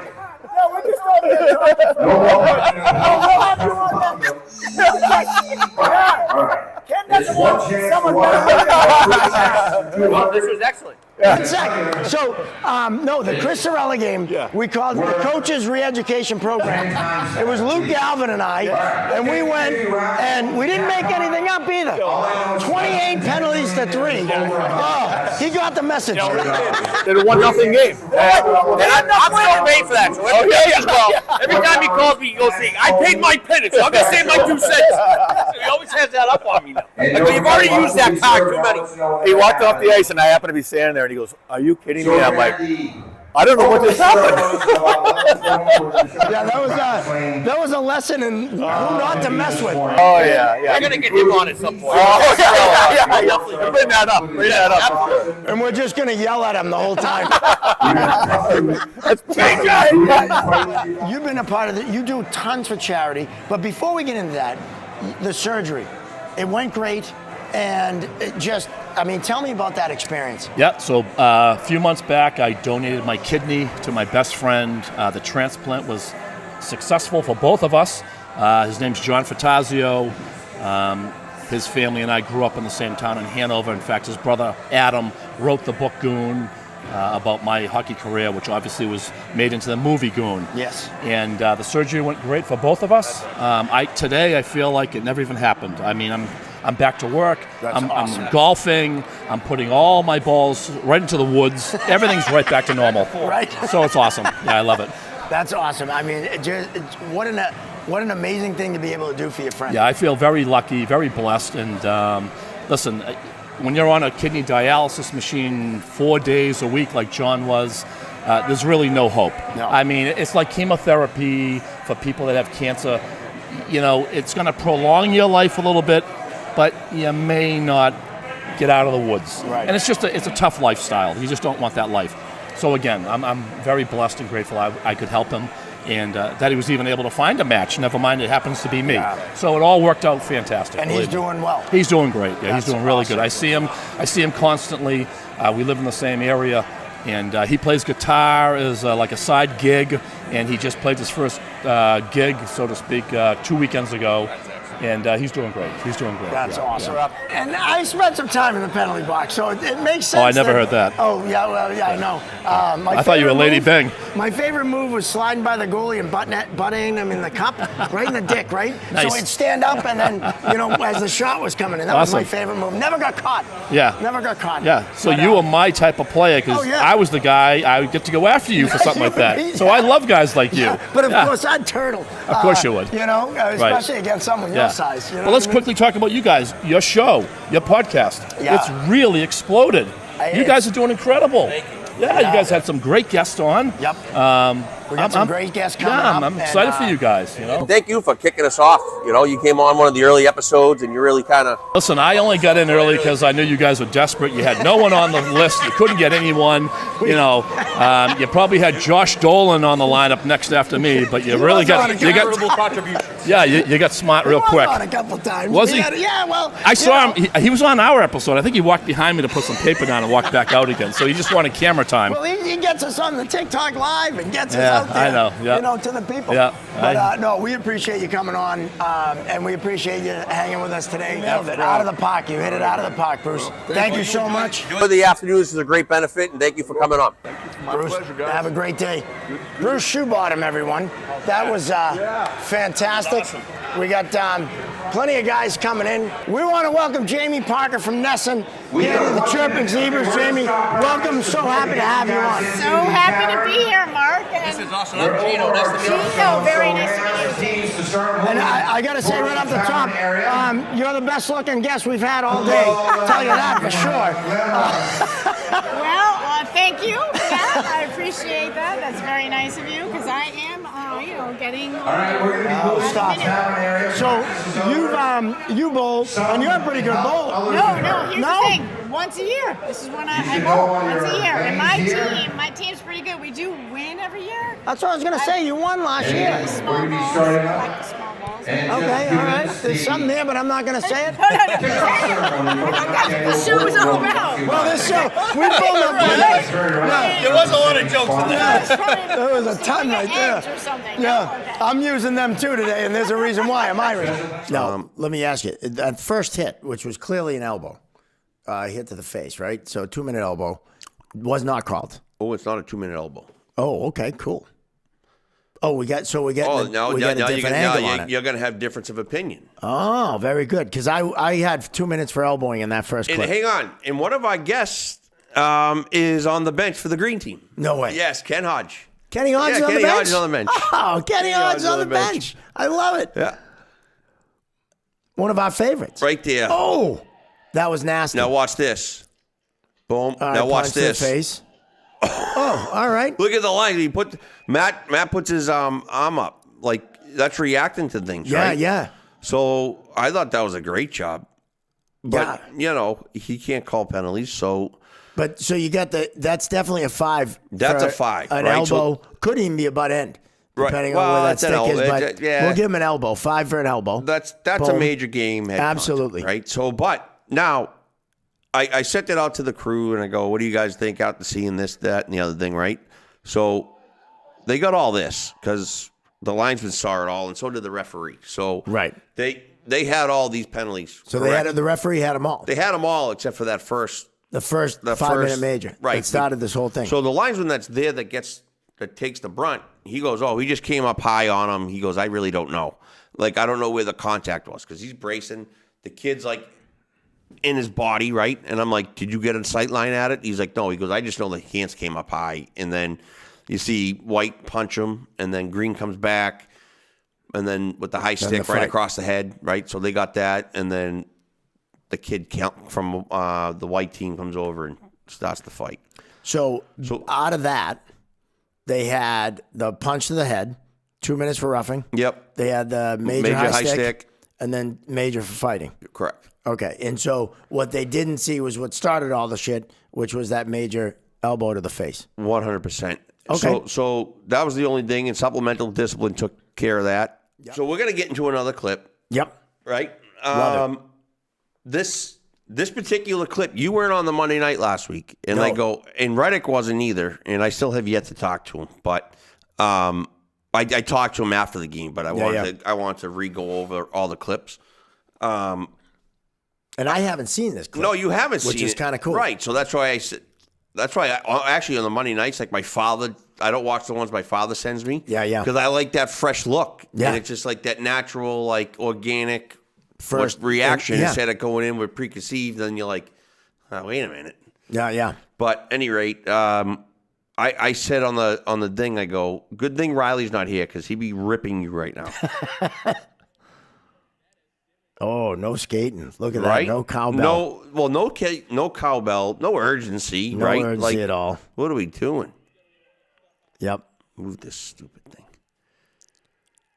Right? The goalie's getting involved. Like right now, like first thing you're doing is paying attention to that guy because the goalie could honestly that's like throwing get gasoline him on a fire. under control. Yeah, right? because you know what's coming. The other goalie's coming down. Right? Or he gets involved, right? Yep. So like now we got a couple of like fires going on right now. Kid whacks the helmet away. Yep, that was addressed. That's a dickhead move. Well, that was addressed. Now the kid comes over and gives him a shove. Yep. So now the goalie's involved. Right. Oh, now the goalie throws a punch. Yep. Now we got a yard sale. We got a complete dumpster fire. Yep. And you know this all could have been prevented if the referee just had some presence down in on when he came into the zone. So like I'm a maniac. So like when if this happened, right? Like I'm flying like right here. What do we tell guy? Like oh, you got to be flying into that zone, right? So like flying into that zone. So even here when you started all the way from the beginning, right? There's no speed coming in, right? Right, no reaction. We're coasting. So I would have been, as soon as I saw that helmet come off and everything, I would have been like, hammer whistle, hey, you, go, boom, no, hey. That's taking command of a situation, right? And diffusing something. Right. Like, you don't have to come in swearing or anything like that. You just come in and establish a presence. Dare I say, toxic masculinity. There you go. As someone has said, when we Multiple yell at times. people, Yeah. it's it comes across the way. But sometimes you need to be that, that you have that presence of, hey, I'm in charge. This is my game. Right. And you do that through your voice, through the whistle, through, the presence you have right there immediately. Like, there is absolutely zero intensity from the the official. And as a fan, if I'm watching this, I'm getting frustrated or a coach, right? Because my guy just got his head literally almost taken off with a stick, and no one's reacting. Right. No So- one's reacting. And then it leads to this. In Canada, Time magazine? Yeah. Oh, yeah. Canada, Maclean's magazine is Canada's Time magazine. Okay. So that's the #1 magazine in Canada. 1954, they did a survey on Canadians. What was the most respected profession in Canada? Hockey players beat doctors. Doctors were second. That's outstanding. My dad said, "Oh, my boy's not a doctor. He's going to be a hockey player." And he did. He trained me when I was a kid. Okay. We got it right? What do you want to do? I don't want to move off this. There we go. I think we're good. We good now? Yeah, I was, He had me, in the booties, little white booties when you're a kid. Yeah. Took a knife, cut the blade off, and tied a tape around it, and I walked around on floors, hardwood floors on tape. On knives? On knives. Just to get you comfortable with the 2 or 3 years balance. old. Yeah, 2 or 3 years old. Went in the backyard at 3. Got a stick in my hand and played all day. Wow. Yeah. I don't think they made skates that small, but they did. I think 4 is the smallest they had then. I mean, those leather. Did He had to stuff the toes in. Did you have the leather skates? No, they weren't leather. They were kind of, they're cheap leather. The cheap leather? Yeah. The only skates you could have then, if you were a player, had to be tackle worth. Right. So I was 13, and the Bruins signed me when I was 13. 13 years. Yeah. They bought me I had 4 goals in a midget game in Paris, Ontario. Never scored 4 goals in my life. Harold Cotton, the Bruin scout, was there, and he went down after the game, and he went down, "You Mr. Sanderson?" He said, "Yeah." He says, "This your boy?" He said, "Yeah." He said, "Derek, I'm Harold Cotton." I'd like to buy your son's rights. I'm a baby. Yeah. I'm a baby. I'm supposed to be. I'm not even old enough to play midget. And he signed me. $100. $100. When you That see was the a- good, you see the good. When you're in Canada, right? When you're in Canada at those days, there's no draft. Right. People forget there was no draft till 1970. So teams bought everybody they owned up to 70. Then it was a common draft. Why Montreal Canadiens were as good as they were? They had every kid in Canada that had a French Canadian father was theirs by birth. They had them at birth. And then I just got to tell you something, a little fix, wasn't it? So why did Montreal win 14 cups? They had everybody. Hockey's a game that's really run by courage. Yeah. It's very dangerous, and it's courage. Yes. And your courage is the most important thing. I mean, that's you either come with it, or you got it, or you don't. Right. And you got to If go you're in not the a tough corner. guy, Yeah. don't be tough. Don't act tough. Right. Yeah. But if you want to put it out there that your game, yeah, you'll have Answer plenty the of bell. colors. But you didn't hit John Rattel, and you didn't hit guys like that. Bobby Clark, you hit. You ran Bobby Clark whenever you could. I hated that song. And there were centermen that I looked at, and like John Rattel, you didn't. That's you didn't fight Phil. The one funny fight was Stan McKean and Phil fought in Chicago. Yeah, I see. Did you see that? Yeah. Yeah. But the guys on both benches looked at each other. Right. What are they doing? Nothing. Yeah. Keith Magnuson wanted to get on the ice. Forget about it. That was They like kinda- Pasternak fighting last year. Right. Patted down each other's pads and left it at that. But Who was the toughest guy you fought? John Ferguson, John Ferguson. Teddy Green in practice. It's kind of Really? why I made it. Why you made the Bruins? Well, yeah, I was like I said, I was way down the depth chart. Harry Sinden said his whole life he's only seen one person make it from training camp. Not on the charts. No kidding. He said it was Sanderson.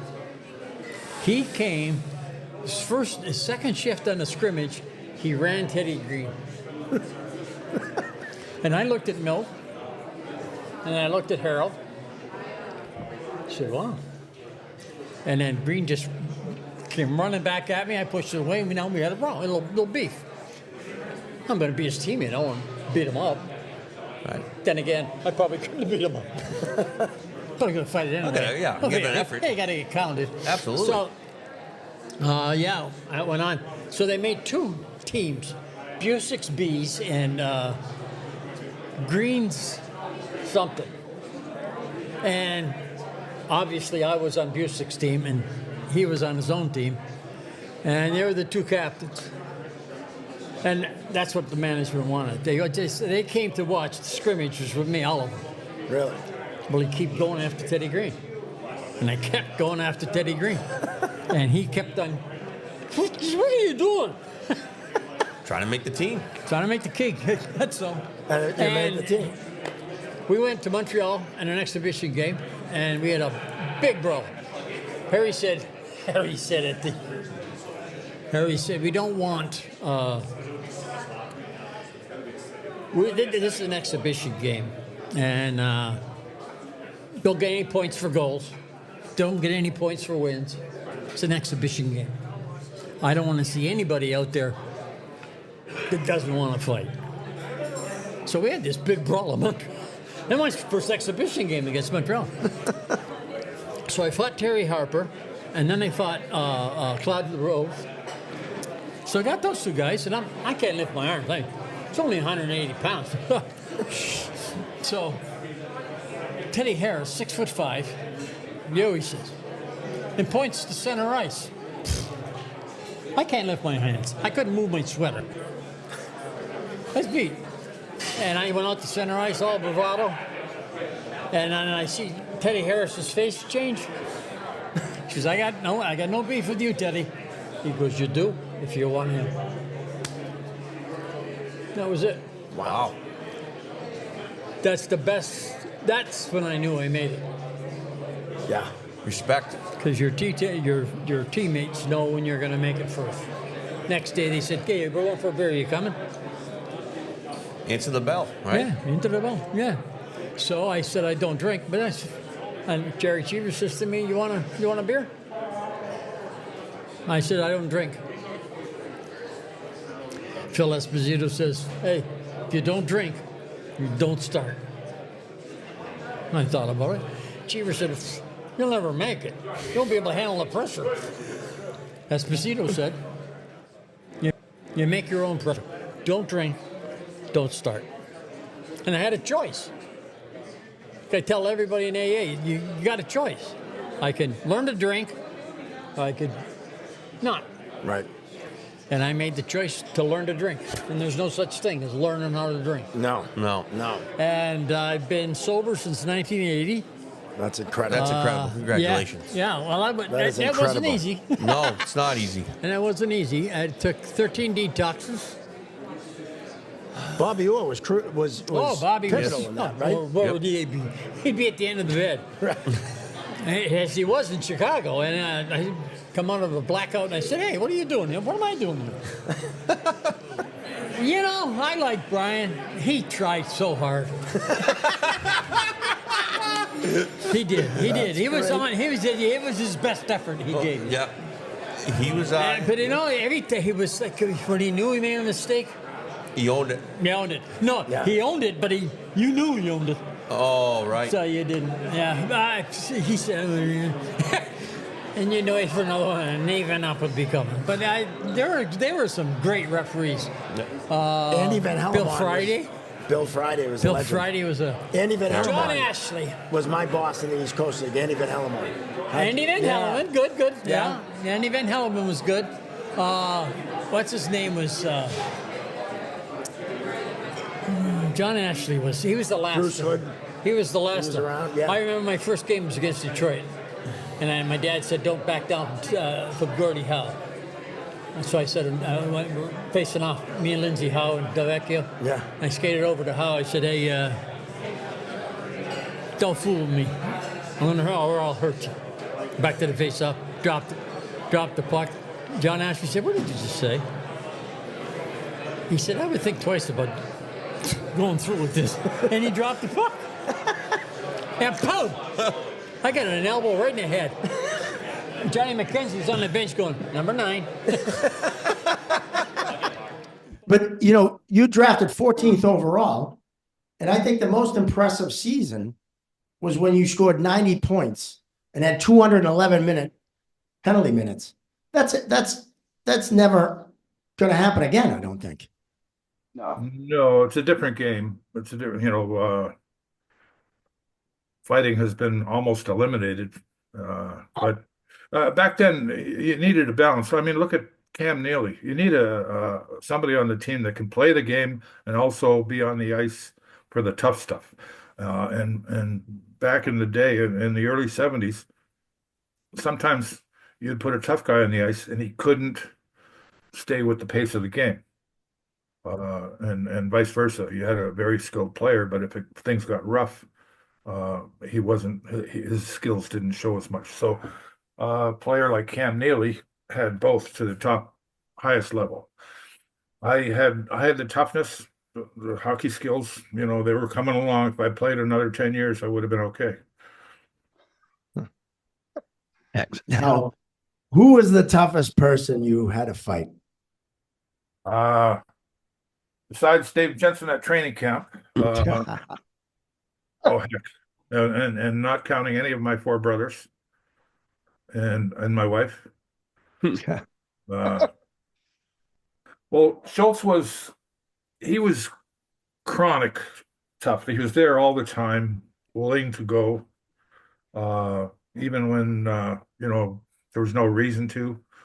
But there were some big boys. And then there's some pests. Gary Howitt. Remember, I had 2 Donnybrook fights with Clark Gillies, and I was exhausted. And then Gary Howitt jumped me in the 3rd period to get me the 3rd penalty and game misconduct and out of the game. Well, I thought it was kind of a low blow, but he did his job. The lowest point of my career when I I sort of swatted him with a backhander. I was going after Dale Hunter. He had just speared me in the groin, and uh, after it was all over, I went into the dressing room and took my equipment off. I had a bleeding bruise, a hematoma from my groin down to my kneecap. The inside of my leg had turned purple, so my leg was bleeding inside from him jabbing his stick into my thigh. So that's one of the dirtiest plays in the game, to use your stick as a spear. And I was in a rage. I was just looking at Dale Hunter. I wanted to get him and throttle him. And Andy, a referee doesn't normally get involved in the altercations. The linesmen come in. Correct. The referee stands back and observes. And I was closing in on Dale Hunter, and Andy grabbed my arm. I was the aggressor. And I sort of swung my arm back and swatted him. I can't say I didn't know it was him. I was just zoned in on getting Dale Hunter. But it was what was done was done. It was my mistake. And one of my biggest regrets, because that little piece of videotape, there's no youth hockey player should see a hockey player. And you know what? It's a great video for a referee to see too, Terry, because we should never grab a player from behind, right? Especially someone that's enraged, and because we always run the risk of getting ourselves hit. And it's a teachable moment for us as referees not to go in and grab someone. There's a proper way to go in to break up a fight, so we don't put ourselves in harm's way, and we don't put the players in harm's way. So it's like it's one of those learning lessons that we have as officials too. So it's not like, hey, I can't believe you just suck at a referee. It was just, hey, it's a violent game. It's emotions and things happen. So there's ways to go about doing it. The hearing in Montreal with Andy. So we're up in the hearing, and Brian O'Neill was trying to lynch me, I mean, and I probably deserved it for smacking a referee, but Andy wasn't having any part of it.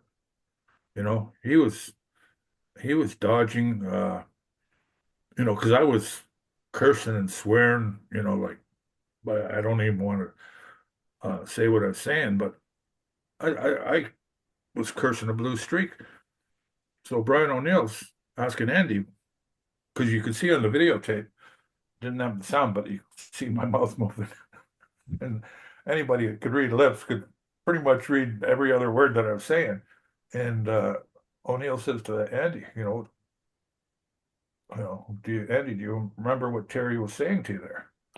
And he wouldn't participate at all. He says, no, I don't remember at all.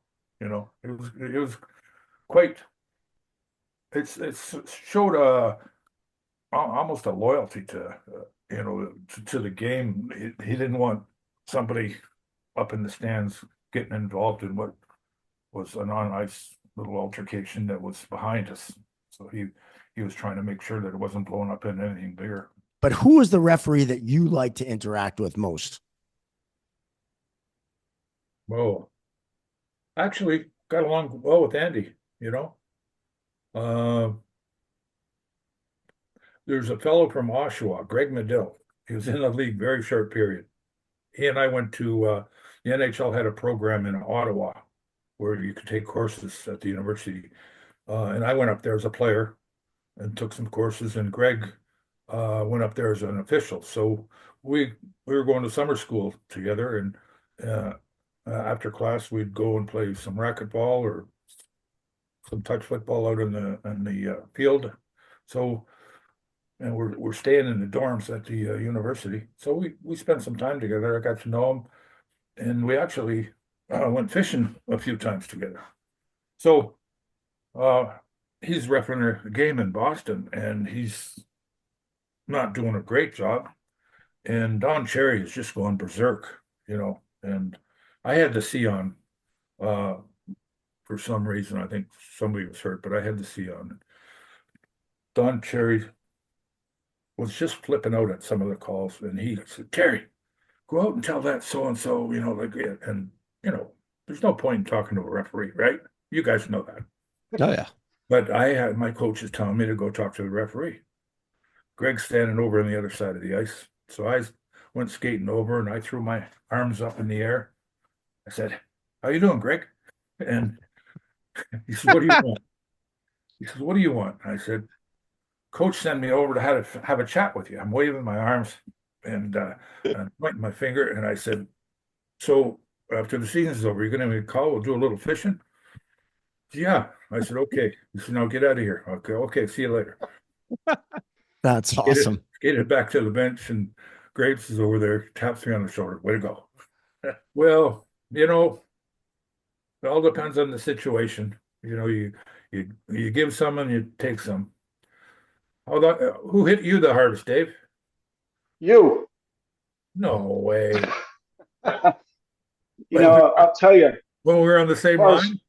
As far as I only played against you, Taz. I think it was 84, 85. I'll never forget it when I was with the Whalers. And I was young, right? I think I was 18, just turned 19. And, obviously you were a hero. You wouldn't remember it, but I remember lining up next to you. I'm like, oh, Jesus. I mean, it's like left wing. I was with Ronnie Francis. I was playing his line. Yeah. And then I remember we were going to the corner for the puck. And I looked over, and we both go at the same time about, coming this way towards the puck. And I look over, I see you, and I'm like, oh, my God. And obviously, you play the game. Yeah. No matter who's there to try to get the puck. And I try to run into you, and you just kind of swatted me down. You land on top of me, right?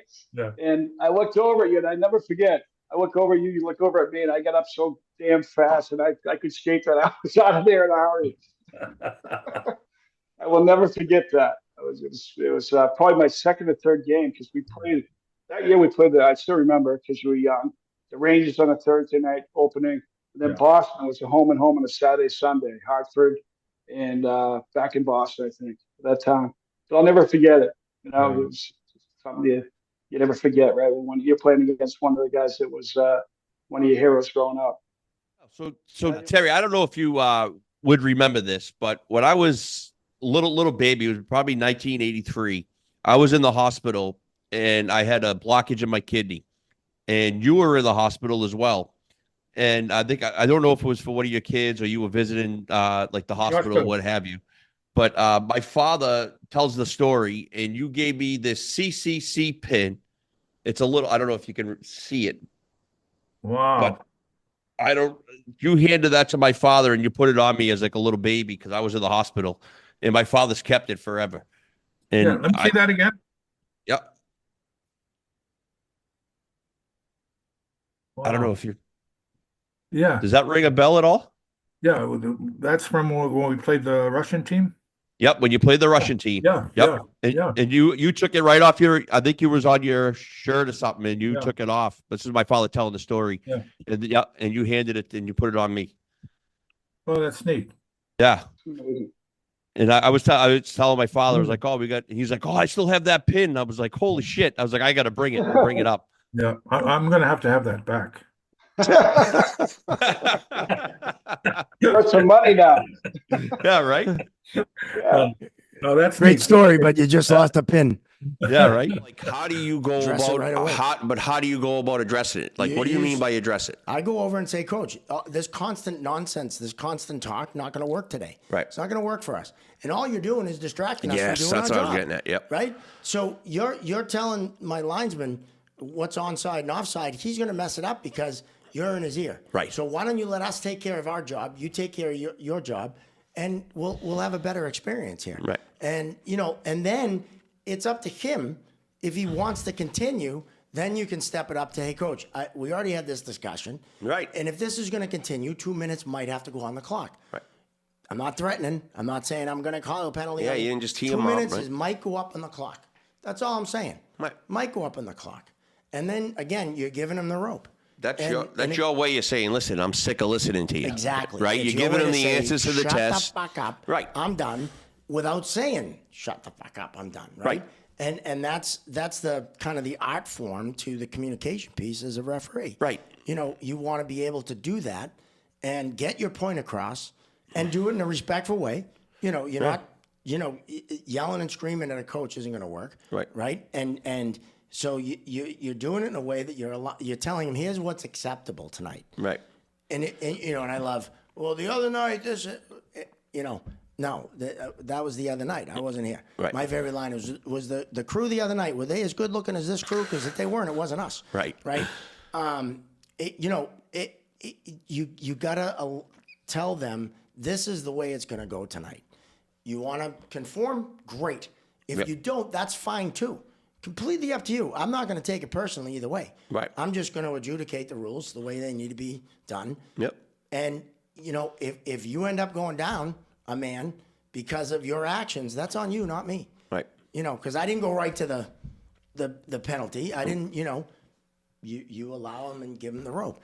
Sometimes they have a right to yell. Right. Right? Sometimes you mess up and you got to listen to it. I would love to see you come back because you're like me. When you see something done the wrong way, you lose your mind. Yeah. I mean, it's that simple. That's why I say there's the over-under on you getting thrown out as a coach.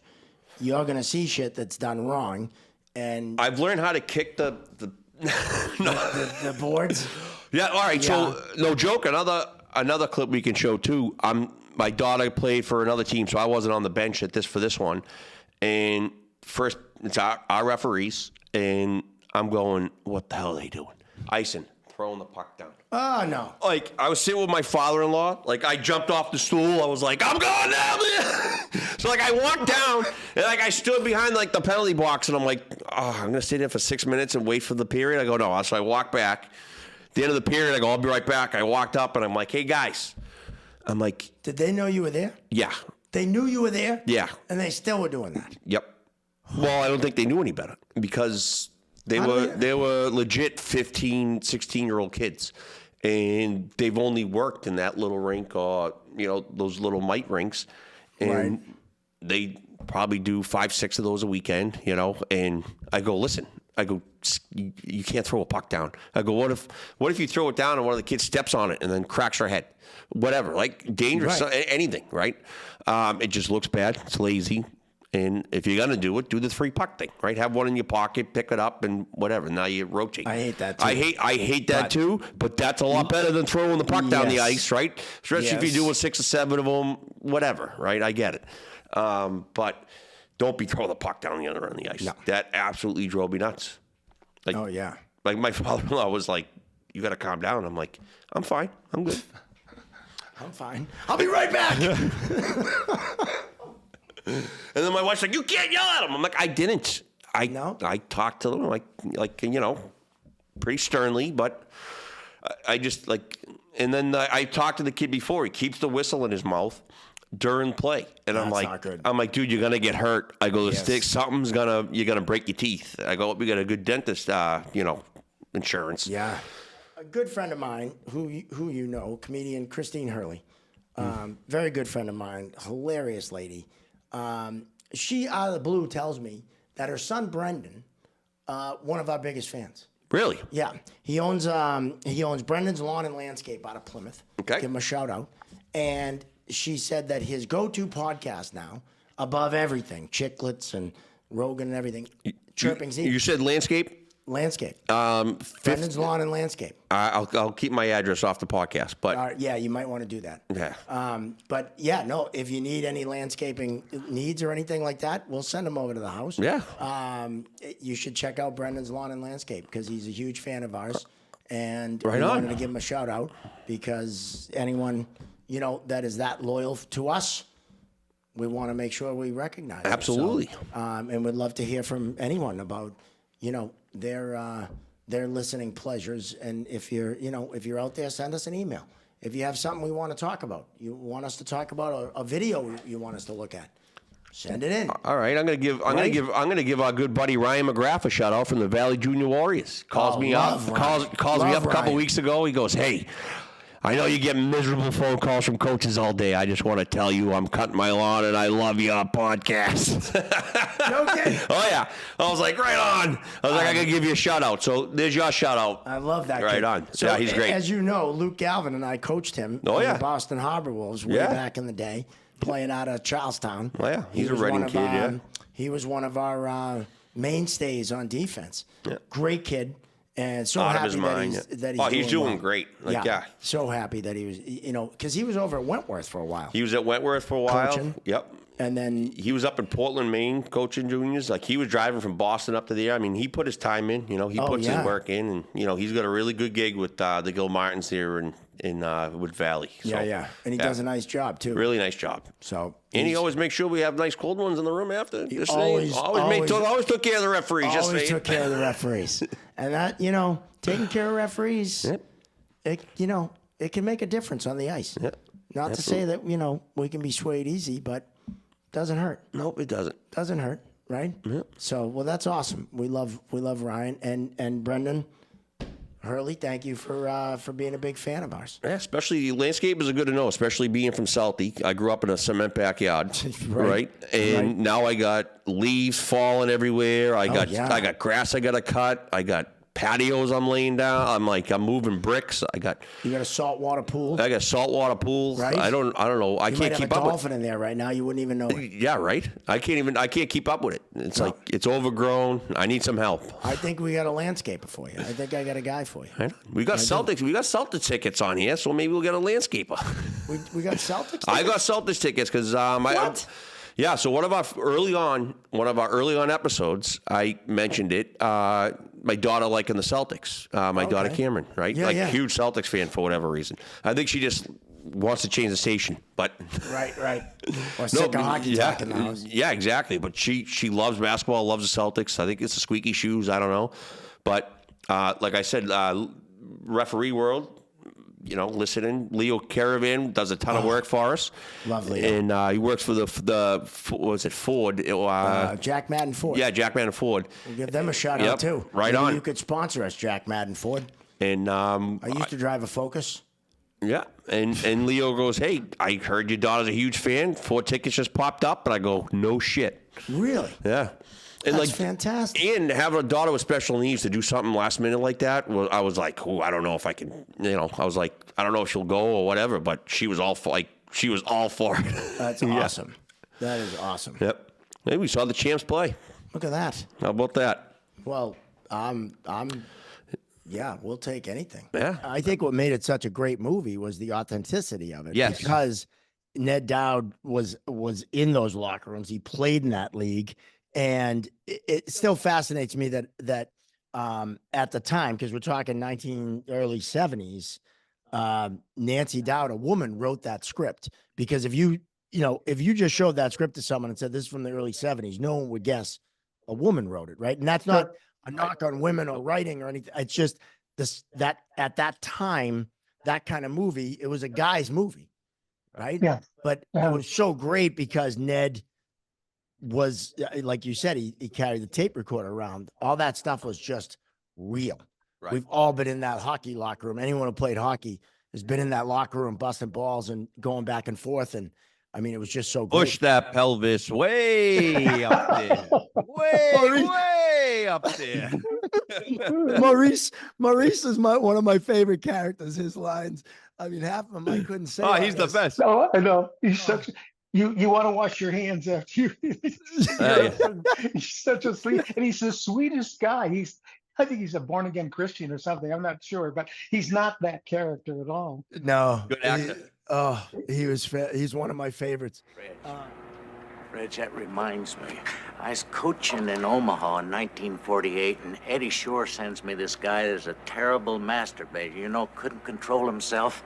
Well, he would get deliberate penalties so he could get into the penalty box all by himself, and damned if he wouldn't.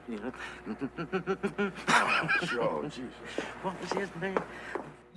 How was Paul Newman to work with? And I know you have some great Paul Newman stories for later on, but we were talking last night.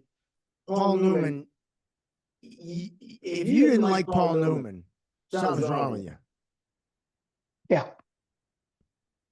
And I can he was a attest to class that. act. He was a total class act. And the thing that's really, it's just in this get together tonight and really sort of putting this together like I haven't before. And that is that, not that I hadn't before, but in more detail. And that is George Wright Hill, realizing that having hockey players as actors was going to make his life a lot more difficult. But he knew that was right for the movie. And when the story I'm going to tell later went down, you know, I had a lot of sympathy for him because he was truly a great director.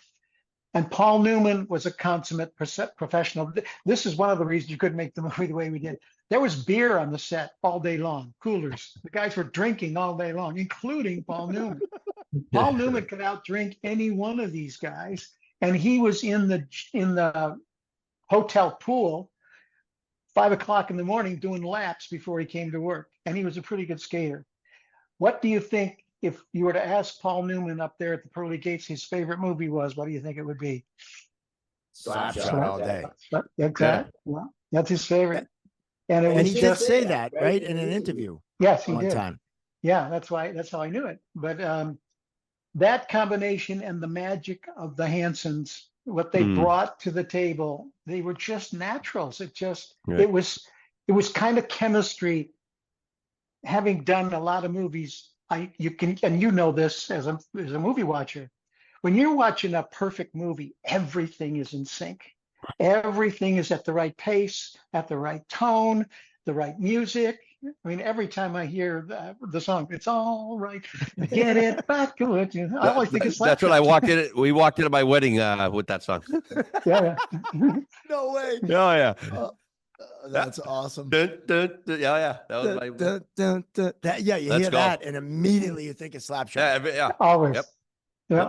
Even the wives, the characters, right? Like Oh, yeah. Johnny's wife, Johnny Chewing the Upman's gum. wife, right? Yeah. And like even they were just perfect. Like you said, it gelled perfectly. You know, Johnny says you can only drink so much and screw so much. Like just it's just great. Because like you had those like 3 different types of girls, right? You had like you know, it was just like that was so well. Yeah, you like you said, nail on the head. Yeah. Well, that scene when they're sitting in the car waiting for the bus to come back from the trip. Yeah. And Lil Braden is just miserable, right? And the other girls are talking, and you know, I only drink in the afternoon. I've been on stiff game all nights." week. It's like that little scene right there is brilliant. Yeah. And it doesn't, and it nothing to do with hockey, but it's an insight into what it's like to be married to a minor league pro hockey player at the time. It's exactly. Brilliant. Yeah. Well, that's right. putting on the foil, I think, might be one of the more iconic scenes ever in a movie, because this is when you really get an insight into the Hansons. It leads into their first time you actually see them on the ice, and their first shift is probably one of the most iconic movie scenes of all time. My father could say that. I felt good all the way. Oh, skate lace.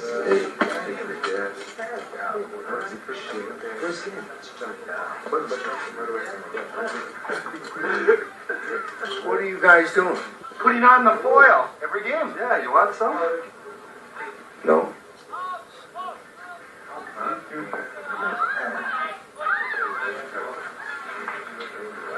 Jesus fucking Christ, they're gonna leave the bench.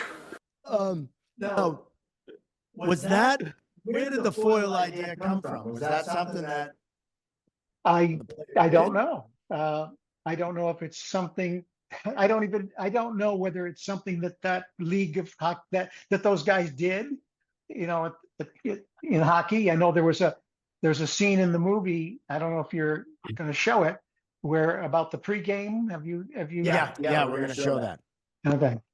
Yeah, so I don't know because it's in the script. So obviously, it came from somewhere. I don't know if they actually did it in the minors or not. I think like you might hear like 1 or 2 like stories of someone like, you know, money in their knuckles or something, but I don't think it was a thing. Yeah. I don't know. But one of my favorite stories you told had to do with this scene, where the school bus of the boosters, yes, is following the Charlestown bus, and they stop, they pull over, so that the boosters can join the hockey players. So the backstory of that scene is that there's a booster club in the script, and it's primarily women who are fans of the hockey players and the hockey team, and they've got a school bus that they travel around in, and they are what we call continuity extras. It means that they are in scene 1, 9, 25, 50. They're in the whole movie, and you can't lose them. You can't just keep replacing them. So a very extensive casting session went on for the extras, the special extras, to be the Booster Club. So for weeks while we were first prepping the movie, we were interviewing people to be in the Booster Club. One of the conditions was that they would be available for throughout the shooting, that we wouldn't lose them, but also that they would agree to stick their bare ass out of a school bus window in one scene in the movie. So come the day, we're in Hyannisport shooting. We're in Ligonier, Pennsylvania, shooting for Hyannisport. And the first scene scripted is the two buses are out on a local gas station or whatever out in the middle of nowhere, and they pull off to the side. And this sets up the sort of interplay between them, where the hockey players run off their bus, go in and grab the Booster Club and bring them onto their bus. So that now we've got men and women all kind of partying and going crazy as they go to Hyannisport, where there's a group in the town square standing there ready to protest, you know. So what happened is, when we rolled camera for the first take, everything was as scripted except for one thing: the hockey players had no clothes on. So they ran out of the bus, not scripted, wasn't supposed to be that way, grabbed all these local Johnstown ladies and kicking and screaming into the bus. And George goes, cut, no. Well, the problem with that scene was the mayor of Ligonier had his children see things that he was hoping they'd be a little older before they saw it in their life. So he said, I don't care about this movie. You're not shooting downtown. It's done. You're finished. So what are we going to do?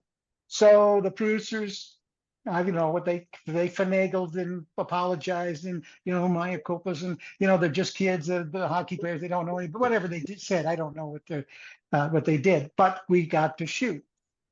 Well, so now I am with the group.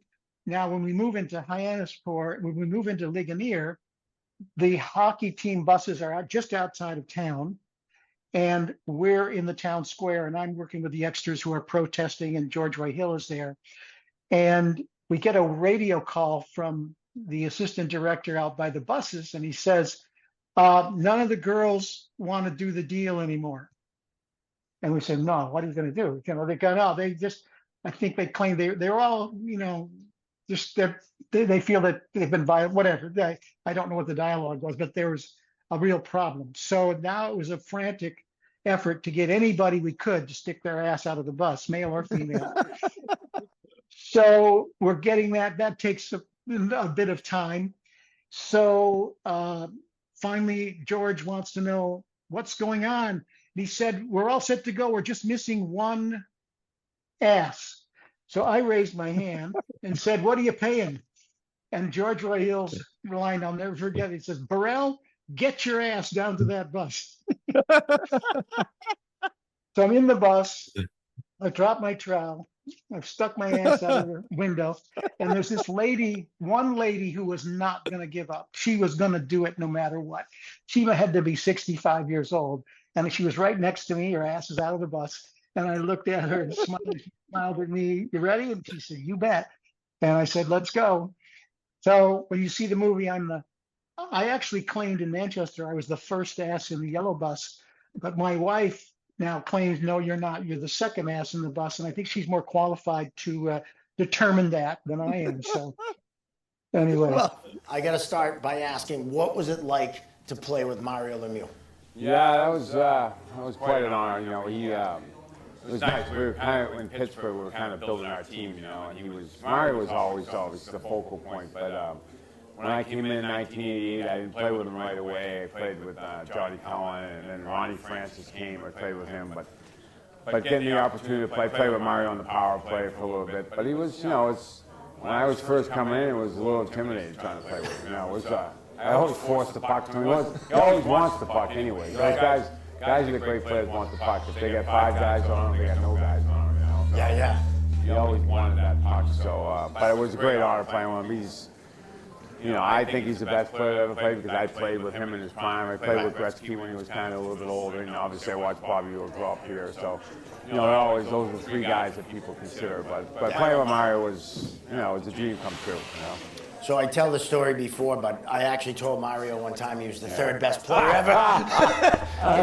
we were at the celebrity golf tournament for Mike Erzioni, and he's there, and I tell him that, and I said, hey, Bobby Orr, Gretzky did a few things, that's not bad, right? I know, that's funny. But he took it well, thank God. He looks like he could jump right back on the ice. Yeah, I remember in Philly, they had John LeClaire, Michael Renberg, and Lindros, right? Against our line. So there was our line, we're all 6'3", 6'4", Mario 6'5", Lindros is 6'4", LeClaire is 6'4". Renberg was 6'4", so we stopped the game against each other. There's not a lot of room in that neutral zone. I'll tell you that right now. That was in the old Spectrum in Philly, man. Those games, those are some good games, I'll tell you. Those are good old days. It gives a new definition of the term, ice is tilted. Yeah, it was literally tilted. The ice was crying when all of us were on the ice. That's awesome. The Stanley Cup, you know how it is. The Stanley Cup is so hard to win. You know, every ball playoffs, like, you know, I just watched I love baseball playoffs. I think baseball playoffs are awesome, but the Stanley Cup is so hard to win just because you got to win 4 rounds, right? Yeah, 16 wins. Yeah, and it's hard to do because guys get hurt, the intensity of the game, the goaltenders have to play well. Everybody, the best thing about winning the Stanley Cup, you win it, you know all 25 guys are going to have to play it sometime. Like, you know, some of your 8th or 9th defensemen are playing, which is great, you know, and your 16 forward is playing. That's what makes, you know, the top guys have to play well, but when you don't win without your 3rd or 4th line guys chipping in. 1 game, 2 games, you know, whatever, they score a big goal to win that game. That's huge, you know, because, you know, you need those guys and you need the role guys, and it's so fun to win the Stanley Cup because everybody feels part of it. It's like, and everybody, like, it's not, you know, Mario doesn't win. Like, Mario didn't even make the playoffs till, like, Craig built the team, you know?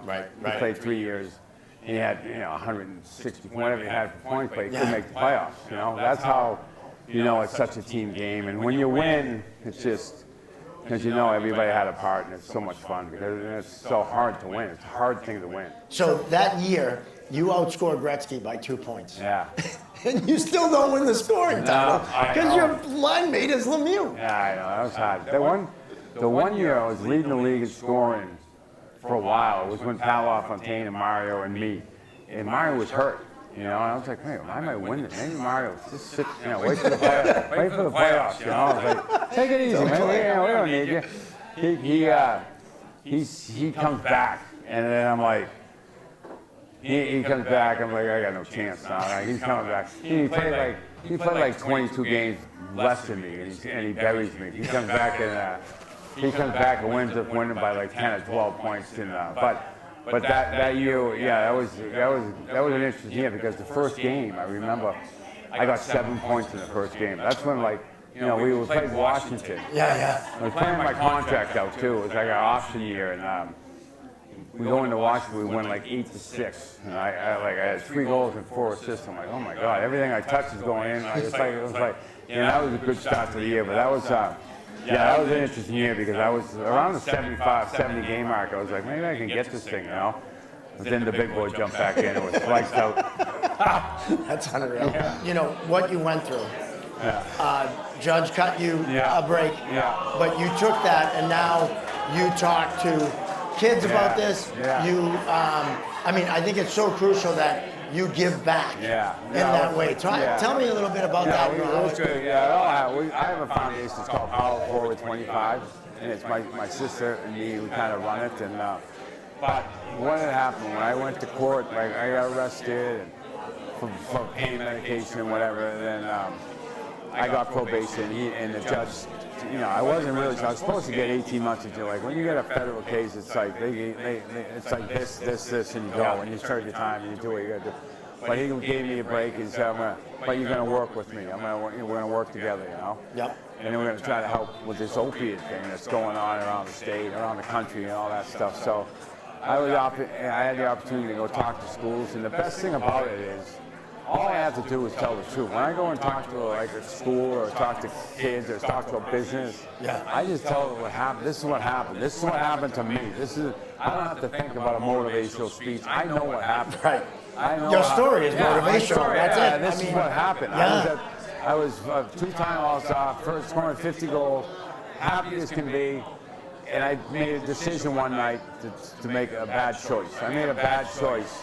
It caused the pain for the next 24 years. It didn't happen overnight. It's not going to happen like now. When I talk to them, I say you can't make a bad choice because you could die because of fentanyl. But I made a choice and a decision at the top of everything, and it doesn't pick and choose.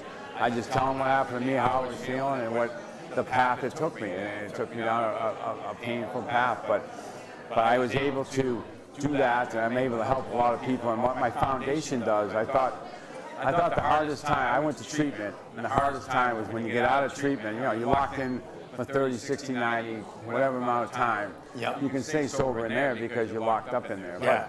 But when you get out, where are you going to go? Most of the people have lost everything. They have no money, they have no nothing, everything is gone. So you can't go back to where you came from because you're going to use, most 90% of the time you're going to come back in that environment again and you're going to have a problem. So what we do is we pay for 6 weeks of treatment for people. So when they come out, we'll pay 6 weeks for their sober house. We'll pay to live in a sober house or any time a treatment house. Like mostly all the sober houses around Massachusetts. So, people will send an application, I'll look at it, and we've helped a lot of people. We got 30 or 40 people in treatment right now in a house where, they can get their life together. They can start to, I figured like 6 weeks, I thought that was, for me, it was the hardest time. When you get out, right when you get out, what direction are you going to go? All that processing that we had to do, in an instant. Yeah. And it was, and you didn't have, you didn't have the replay. We didn't have a second guy either to put his hand up or keep it down either, and maybe sometimes that was a good thing. Maybe that was a good thing, but you couldn't rely on anybody else, And you think about the linesmen that had to go cover the goal line for us on an odd man rush, and they worked their bag off, those guys. And now you look at NHL linesmen, no 2-line pass, don't have to cover for the referee. Not as much fighting and scrapping, which Hybrid icing. But yeah, hybrid icing. Hybrid icing. Yeah.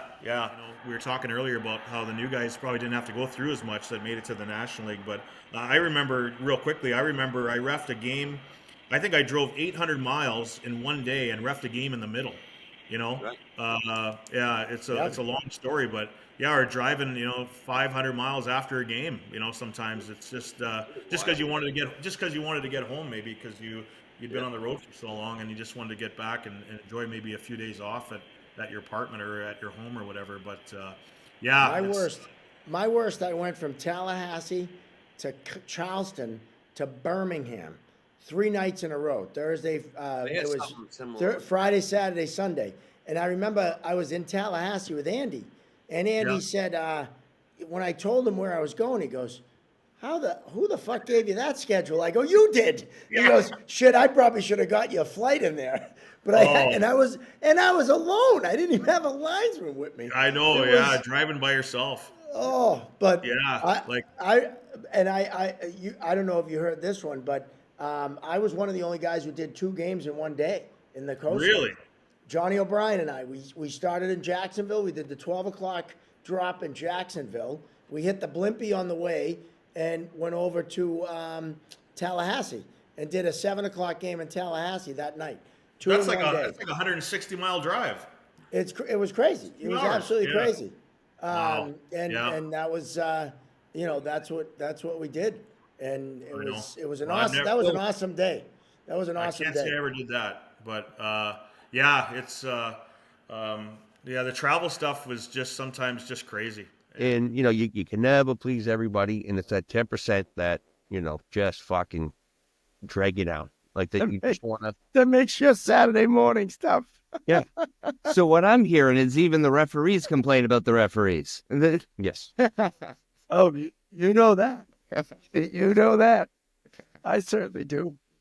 And basically what you have is, he's the high guy, right? The high referee. And there's the carcass on the ice. And he's the high guy, but he kind of sinks down too low. Wouldn't you agree, Chino? Way too low. And he's okay, or else we wouldn't be showing, we Right. wouldn't be. But as you see, he dips way down low onto the blue line and just gets smoked. And then, he didn't have any idea that Manson didn't have any idea he was there. No. It was a collision. And, you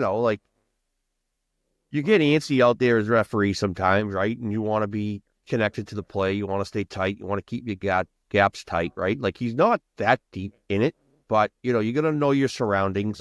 But the Shorzy game, those guys were all cool. And actually, I'm working on getting a bunch of them on the podcast. RA, nice. I talked to RA, and really funny guy. Typical Boston dude. Oh, me and RA became best friends. We had a 2-hour the after party. Yeah. Dolo, I don't know what Joe Dolo. He was incredible at the House of Blues. He put on a concert, and he was awesome. But just really cool, down to earth guys. The House of Blues was a whole nother story. That was that was incredible. Is that where you saw my buddy Conley and Turcotte? No, I saw them. It was funny. I saw those guys. They were in the locker room after the game. Their friends were Crowder, yeah. Yeah, I came out of the shower, right, and they saw the zebra tattoo, and because he was like, one of the Dans was like, I said, that guy looks, right? I was calling him the Dans. He's like, that guy looks familiar. Then he saw my tattoo. He's like, holy shit. He goes, you're Riley, right? Chino's buddy. I go, yeah. And then, but we were hanging out at the House of Blues. It was just a lot of fun. I mean, packed house. Now, we had a former guest and a good friend of mine, Vaughn Rohde, who was a linesman in the NHL. Yeah. He's Rhodes from is Vancouver. one of my favorite, man. He's awesome, isn't he? We came up together because I had him in junior. Well, I know that you guys must have brought a good team because the Bruins alumni, they brought in they had a reunion of the 2011 Stanley Cup team, and it's not even like this, one or two guys from that team, Andrew Ferentz, who was on, but you got like almost the whole team. The whole team, and then you throw PJ Stock in there. Yeah. Yeah, it's. I want to see Stock fight in Seal, by the way. Can we set that up for tomorrow? I'm not going to set that one up, but that may not turn out well either on either side. What many people don't know is we also made equipment for the special forces. These robots would go out and dispose of IEDs. One of the things I'm proudest of is that because it was life-saving equipment. It saved hundreds of soldiers, thousands of civilians. Wow. I did not know that. Same company that made the vacuums, yep. Really? Second half, he has no points. Now he's trying to score. Yeah. He's getting shots. He's wheeling around the ice. Mad. getting intense, right? Because he's a competitor. And the game was tight. So the game ends 2-1. And I think if it lasted another 5 minutes, they would have wore us down because they're in way better shape than we are, okay? We were happy it was over. So their goalie, Sherm, comes up to me after the game. He goes, do you know I stopped Patrice Bergeron 5 times? He goes, not that anybody's counting. He pauses. He goes, but I am! Screams, right? And he walks away. That's awesome. Now, one of your teammates, tomorrow, Andrew Alberts, was actually on Vancouver when you guys beat them. Has there been any talk yet of any chirping on that one? No. I don't think there's any chirping. Just don't bring it up. At least not from my side. I'm not very witty in that regard, so I kind of keep quiet, just laugh about the other jokes. I know it's an alumni game, but I feel like the team that you guys are putting on the ice could go play in the NHL tomorrow. Quite possibly. I wouldn't doubt it, and I'm pretty sure a lot of teams would be scared of us. Oh, yeah. You're definitely right there. Maybe even the current Bruin team might be scared of you guys. You mentioned, I gotta bring, because I heard you mention, this is the first time you've been in this facility, Warrior. Yeah, because which is a beautiful facility. Somebody traded me the year that they came here. So it's not as nice as Wellington. Yeah, well, Wellington was a little different. Yeah, just a tiny. It's just a little bit similar-ish. Ish. Yeah, that's a capital-ish, right? That's a capital-ish. Only because, you took so long in the shower trying to pretty yourself up. you know, they call me handsome for a reason. So no, I'm just- You know, hey, you're talking to someone who isn't shy to some hair gel himself, so it's all good. You know, it's all good. Navy SEALs, man, they're another breed. Yes. They do shit like. So I end up getting shot by a Navy SEAL during Shot. the game. Yes, sniped. There's one. Meaning you particular- can't get out of the way of a puck. Meaning that I don't know if you can see it. I'll pull my boot up. Oh, yeah. I'm in a walking boot now for 4 to 6 weeks because Chris, one of the SEALs, dumping the puck in, and I'm yelling, and he had his You were head flat down. backing on the wall, weren't No, you? I wasn't. I was off the wall. This video, I will get the video, and he goes, I let it go. And the next thing I heard was the puck hit your ankle. Oh, it's the worst. That's how hard it hit. It was Yeah. just a great time.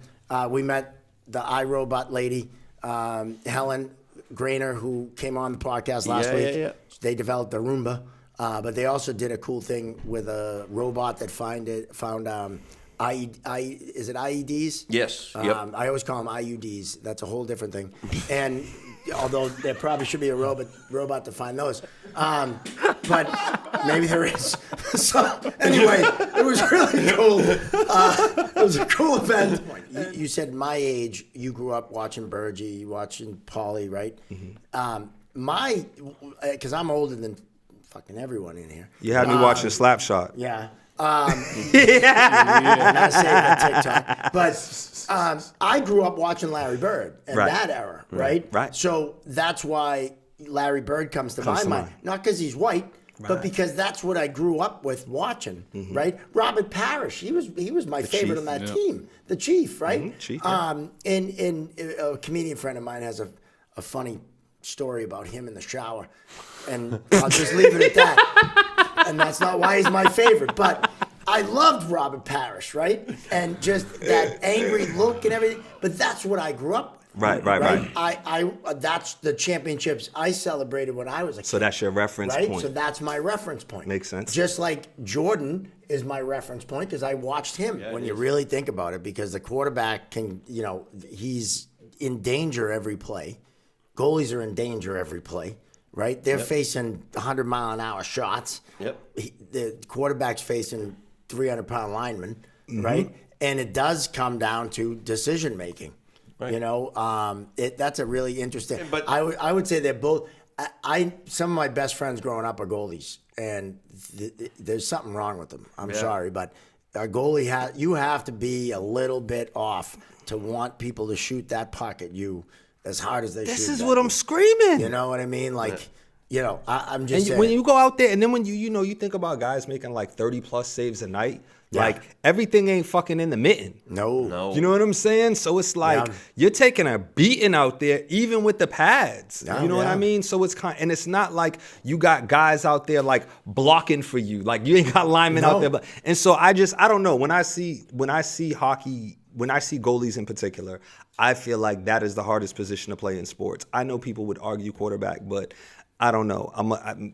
I don't see it. Because I can throw a football. I might not be good at it, right? But I can throw a football down across the street, whatever. I can't tell you that I can stop a puck if it's coming at 20 miles an hour, let alone 80 miles an hour. You get what I'm saying? And I feel like that's most people. You could take the regular players who play hockey, who aren't goalies, and they couldn't stop the puck. Whereas everybody else, you have wide receivers and running backs that, they do the flea flicker Hail Mary all the time. So, you know what I'm saying? Like, I don't know. That was always something I wondered. I wanted to ask some hockey guys.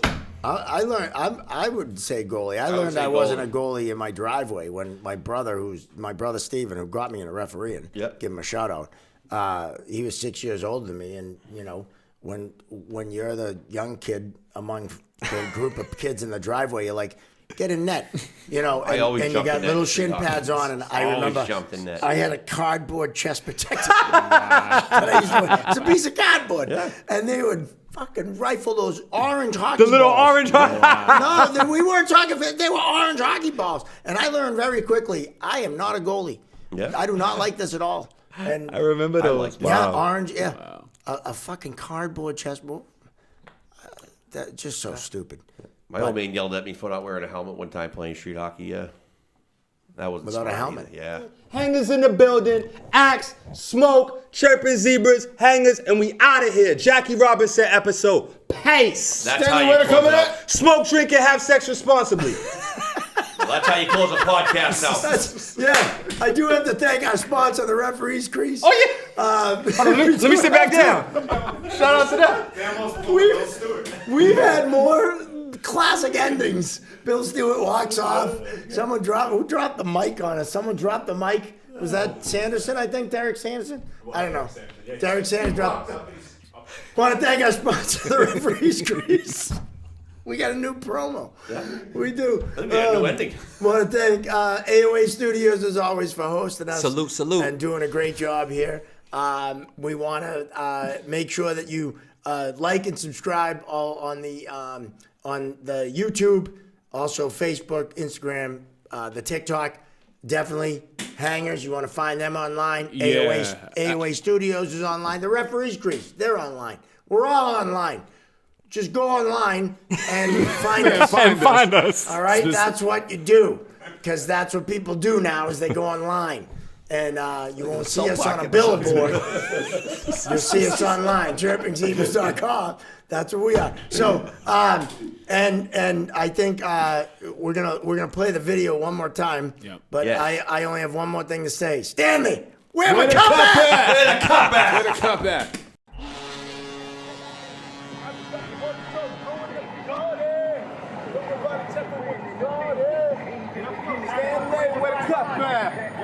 Stanley, where the cutback? Stanley, where the cutback?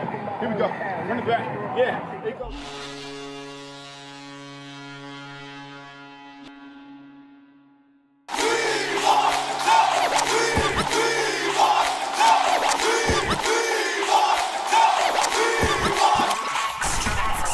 Yeah, I just got the word that something's brewing at the garden.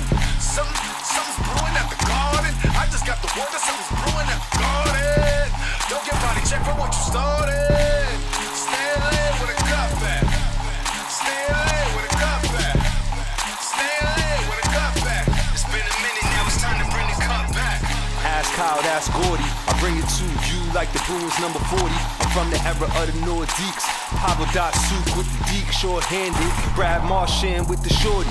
About to go Tory Kruger. Boogeyman, rest in peace. Jimmy Hayes, Derek Brugger. You good, I'm Ovechkin. Best in the capital. Haters pasta knock me on the low. Ask Bruins fans that they know. Ever since Nintendo it was Blades of Steel. If you ask me, Esposito is the way that I feel. Females pirouette from my highlight reel. Cron wall of 5-hole, leave a yard sale.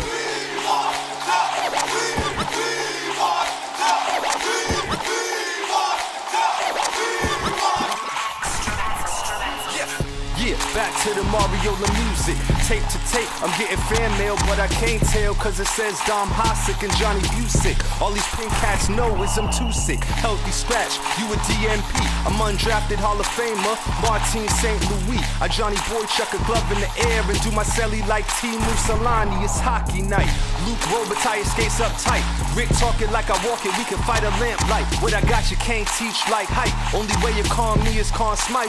I might go Conn to McDavid. Sean Thornton still my favorite. Divers like Soup on LaPierre and Kessler, I hate it. Heckler, here's a Vesna, save it. Sidney Crosby beat you to the punch, I put the win in the Penguins. Ain't even begin to catch wreck. Mark Recchi, mic check. 1, 2, 3, 4 check, cross check. I'm Jonathan 10 toes down for my hometown. As a matter of fact, that yo, I just got the word that something's brewing at the garden. Something's brewing at the garden. I just got the word that something's brewing at the garden. Yeah, I just got the word that something's brewing at the garden. Something's brewing at the garden. I just got the word that something's brewing at the garden. Don't get body check for what you started. Stanley with a cutback. Stanley with a cutback. Stanley with a cutback. If you ain't trying to pass it, nah, fuck that.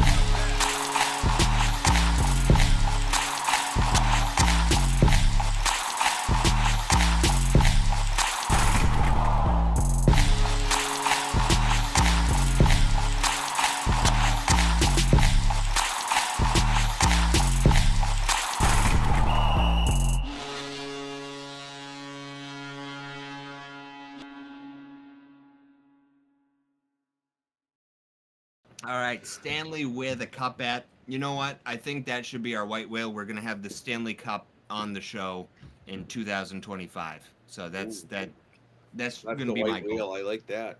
Yeah, so we'll just have the Stanley Cup on there. We don't have to talk to it or anything. Just sit there and Just stare at it. We'll just stare at it. And if worst comes to worst, we'll just drive up to Toronto and at the last week in December and. Oh yeah, I mean in the all next paid. year, this next coming year, we should plan a Chirping Zebras road trip somewhere. Just Funny you mentioned that. Funny you that's mentioned that. We talked about with Captain Crowley about going out to Montana and doing the SEAL event out there with the NHL alumni. I think that could parlay into a trip up to Alaska, seeing that we're out there. Oh, And yeah. do our episode out there with our buddy Stevie Glines and find me a moose. And Find you a moose. And then we've talked about maybe hitting a couple of East Coast League rinks. Never know. Maybe a trip down to Exactly. Charleston Yeah. or Florida. Yeah, The Zebras can travel. Hit them all. That's the beautiful thing. The And Zebras I travel. know there may be there'll be a few live ones coming up as well. In Alaska would be great because it's like going to Canada for me, and I still got to figure out if I'm allowed to go to Canada yet. But that was a great that was a great year, and I can't wait for next year, boys. Same. Oh, it's going to be great. 2025, and we're kicking it off with Becca Peasy, who is a marathon runner who is in the Guinness Book of World Records. Get this, ran 7 marathons in 7 days on 7 different continents. Yeah. I don't even think I know how could it's fly possible, to but 7. yeah. I don't know either. We're going to find out on episode 43. And a lot of driving. I'm telling you, I don't know how she did it, and I believe, if I'm not mistaken, she won every one of them in the women's category. Yeah, she ran the Boston Marathon a bunch of times. Trains with Zdeno Chara, so she's good. I can't wait to hear more about her story and the running and the marathoning. Something that I even with 2 good feet and ankles, I can't run. So, but we're gonna kick off 2025 in a big way with Becca Peasy, and we'll have all kinds of great guests on. So like and subscribe. Find us on the social medias. Make sure you follow us. ChirpingZebras.com. Get yourself some merch. Just go online and onto the website and find that on the merch page. And thank you guys for being loyal listeners and loyal watchers, no matter where you find us on the Spotify, the Apple, wherever it is. Referees Crease. Again, can't thank them enough. Can't thank you, Gino, and your dad enough for the support. And also AOA Studios, which does a great job in putting all this together and giving us a great studio to tape at. So, Happy New Year, everyone. We'll see you in 2025. Hope you enjoyed our recap, part 1 and 2. That's going to wrap it up. That's a wrap. That's it. We'll go out on the old dad joke. See you next year. Stanley, where my cup at? Yeah.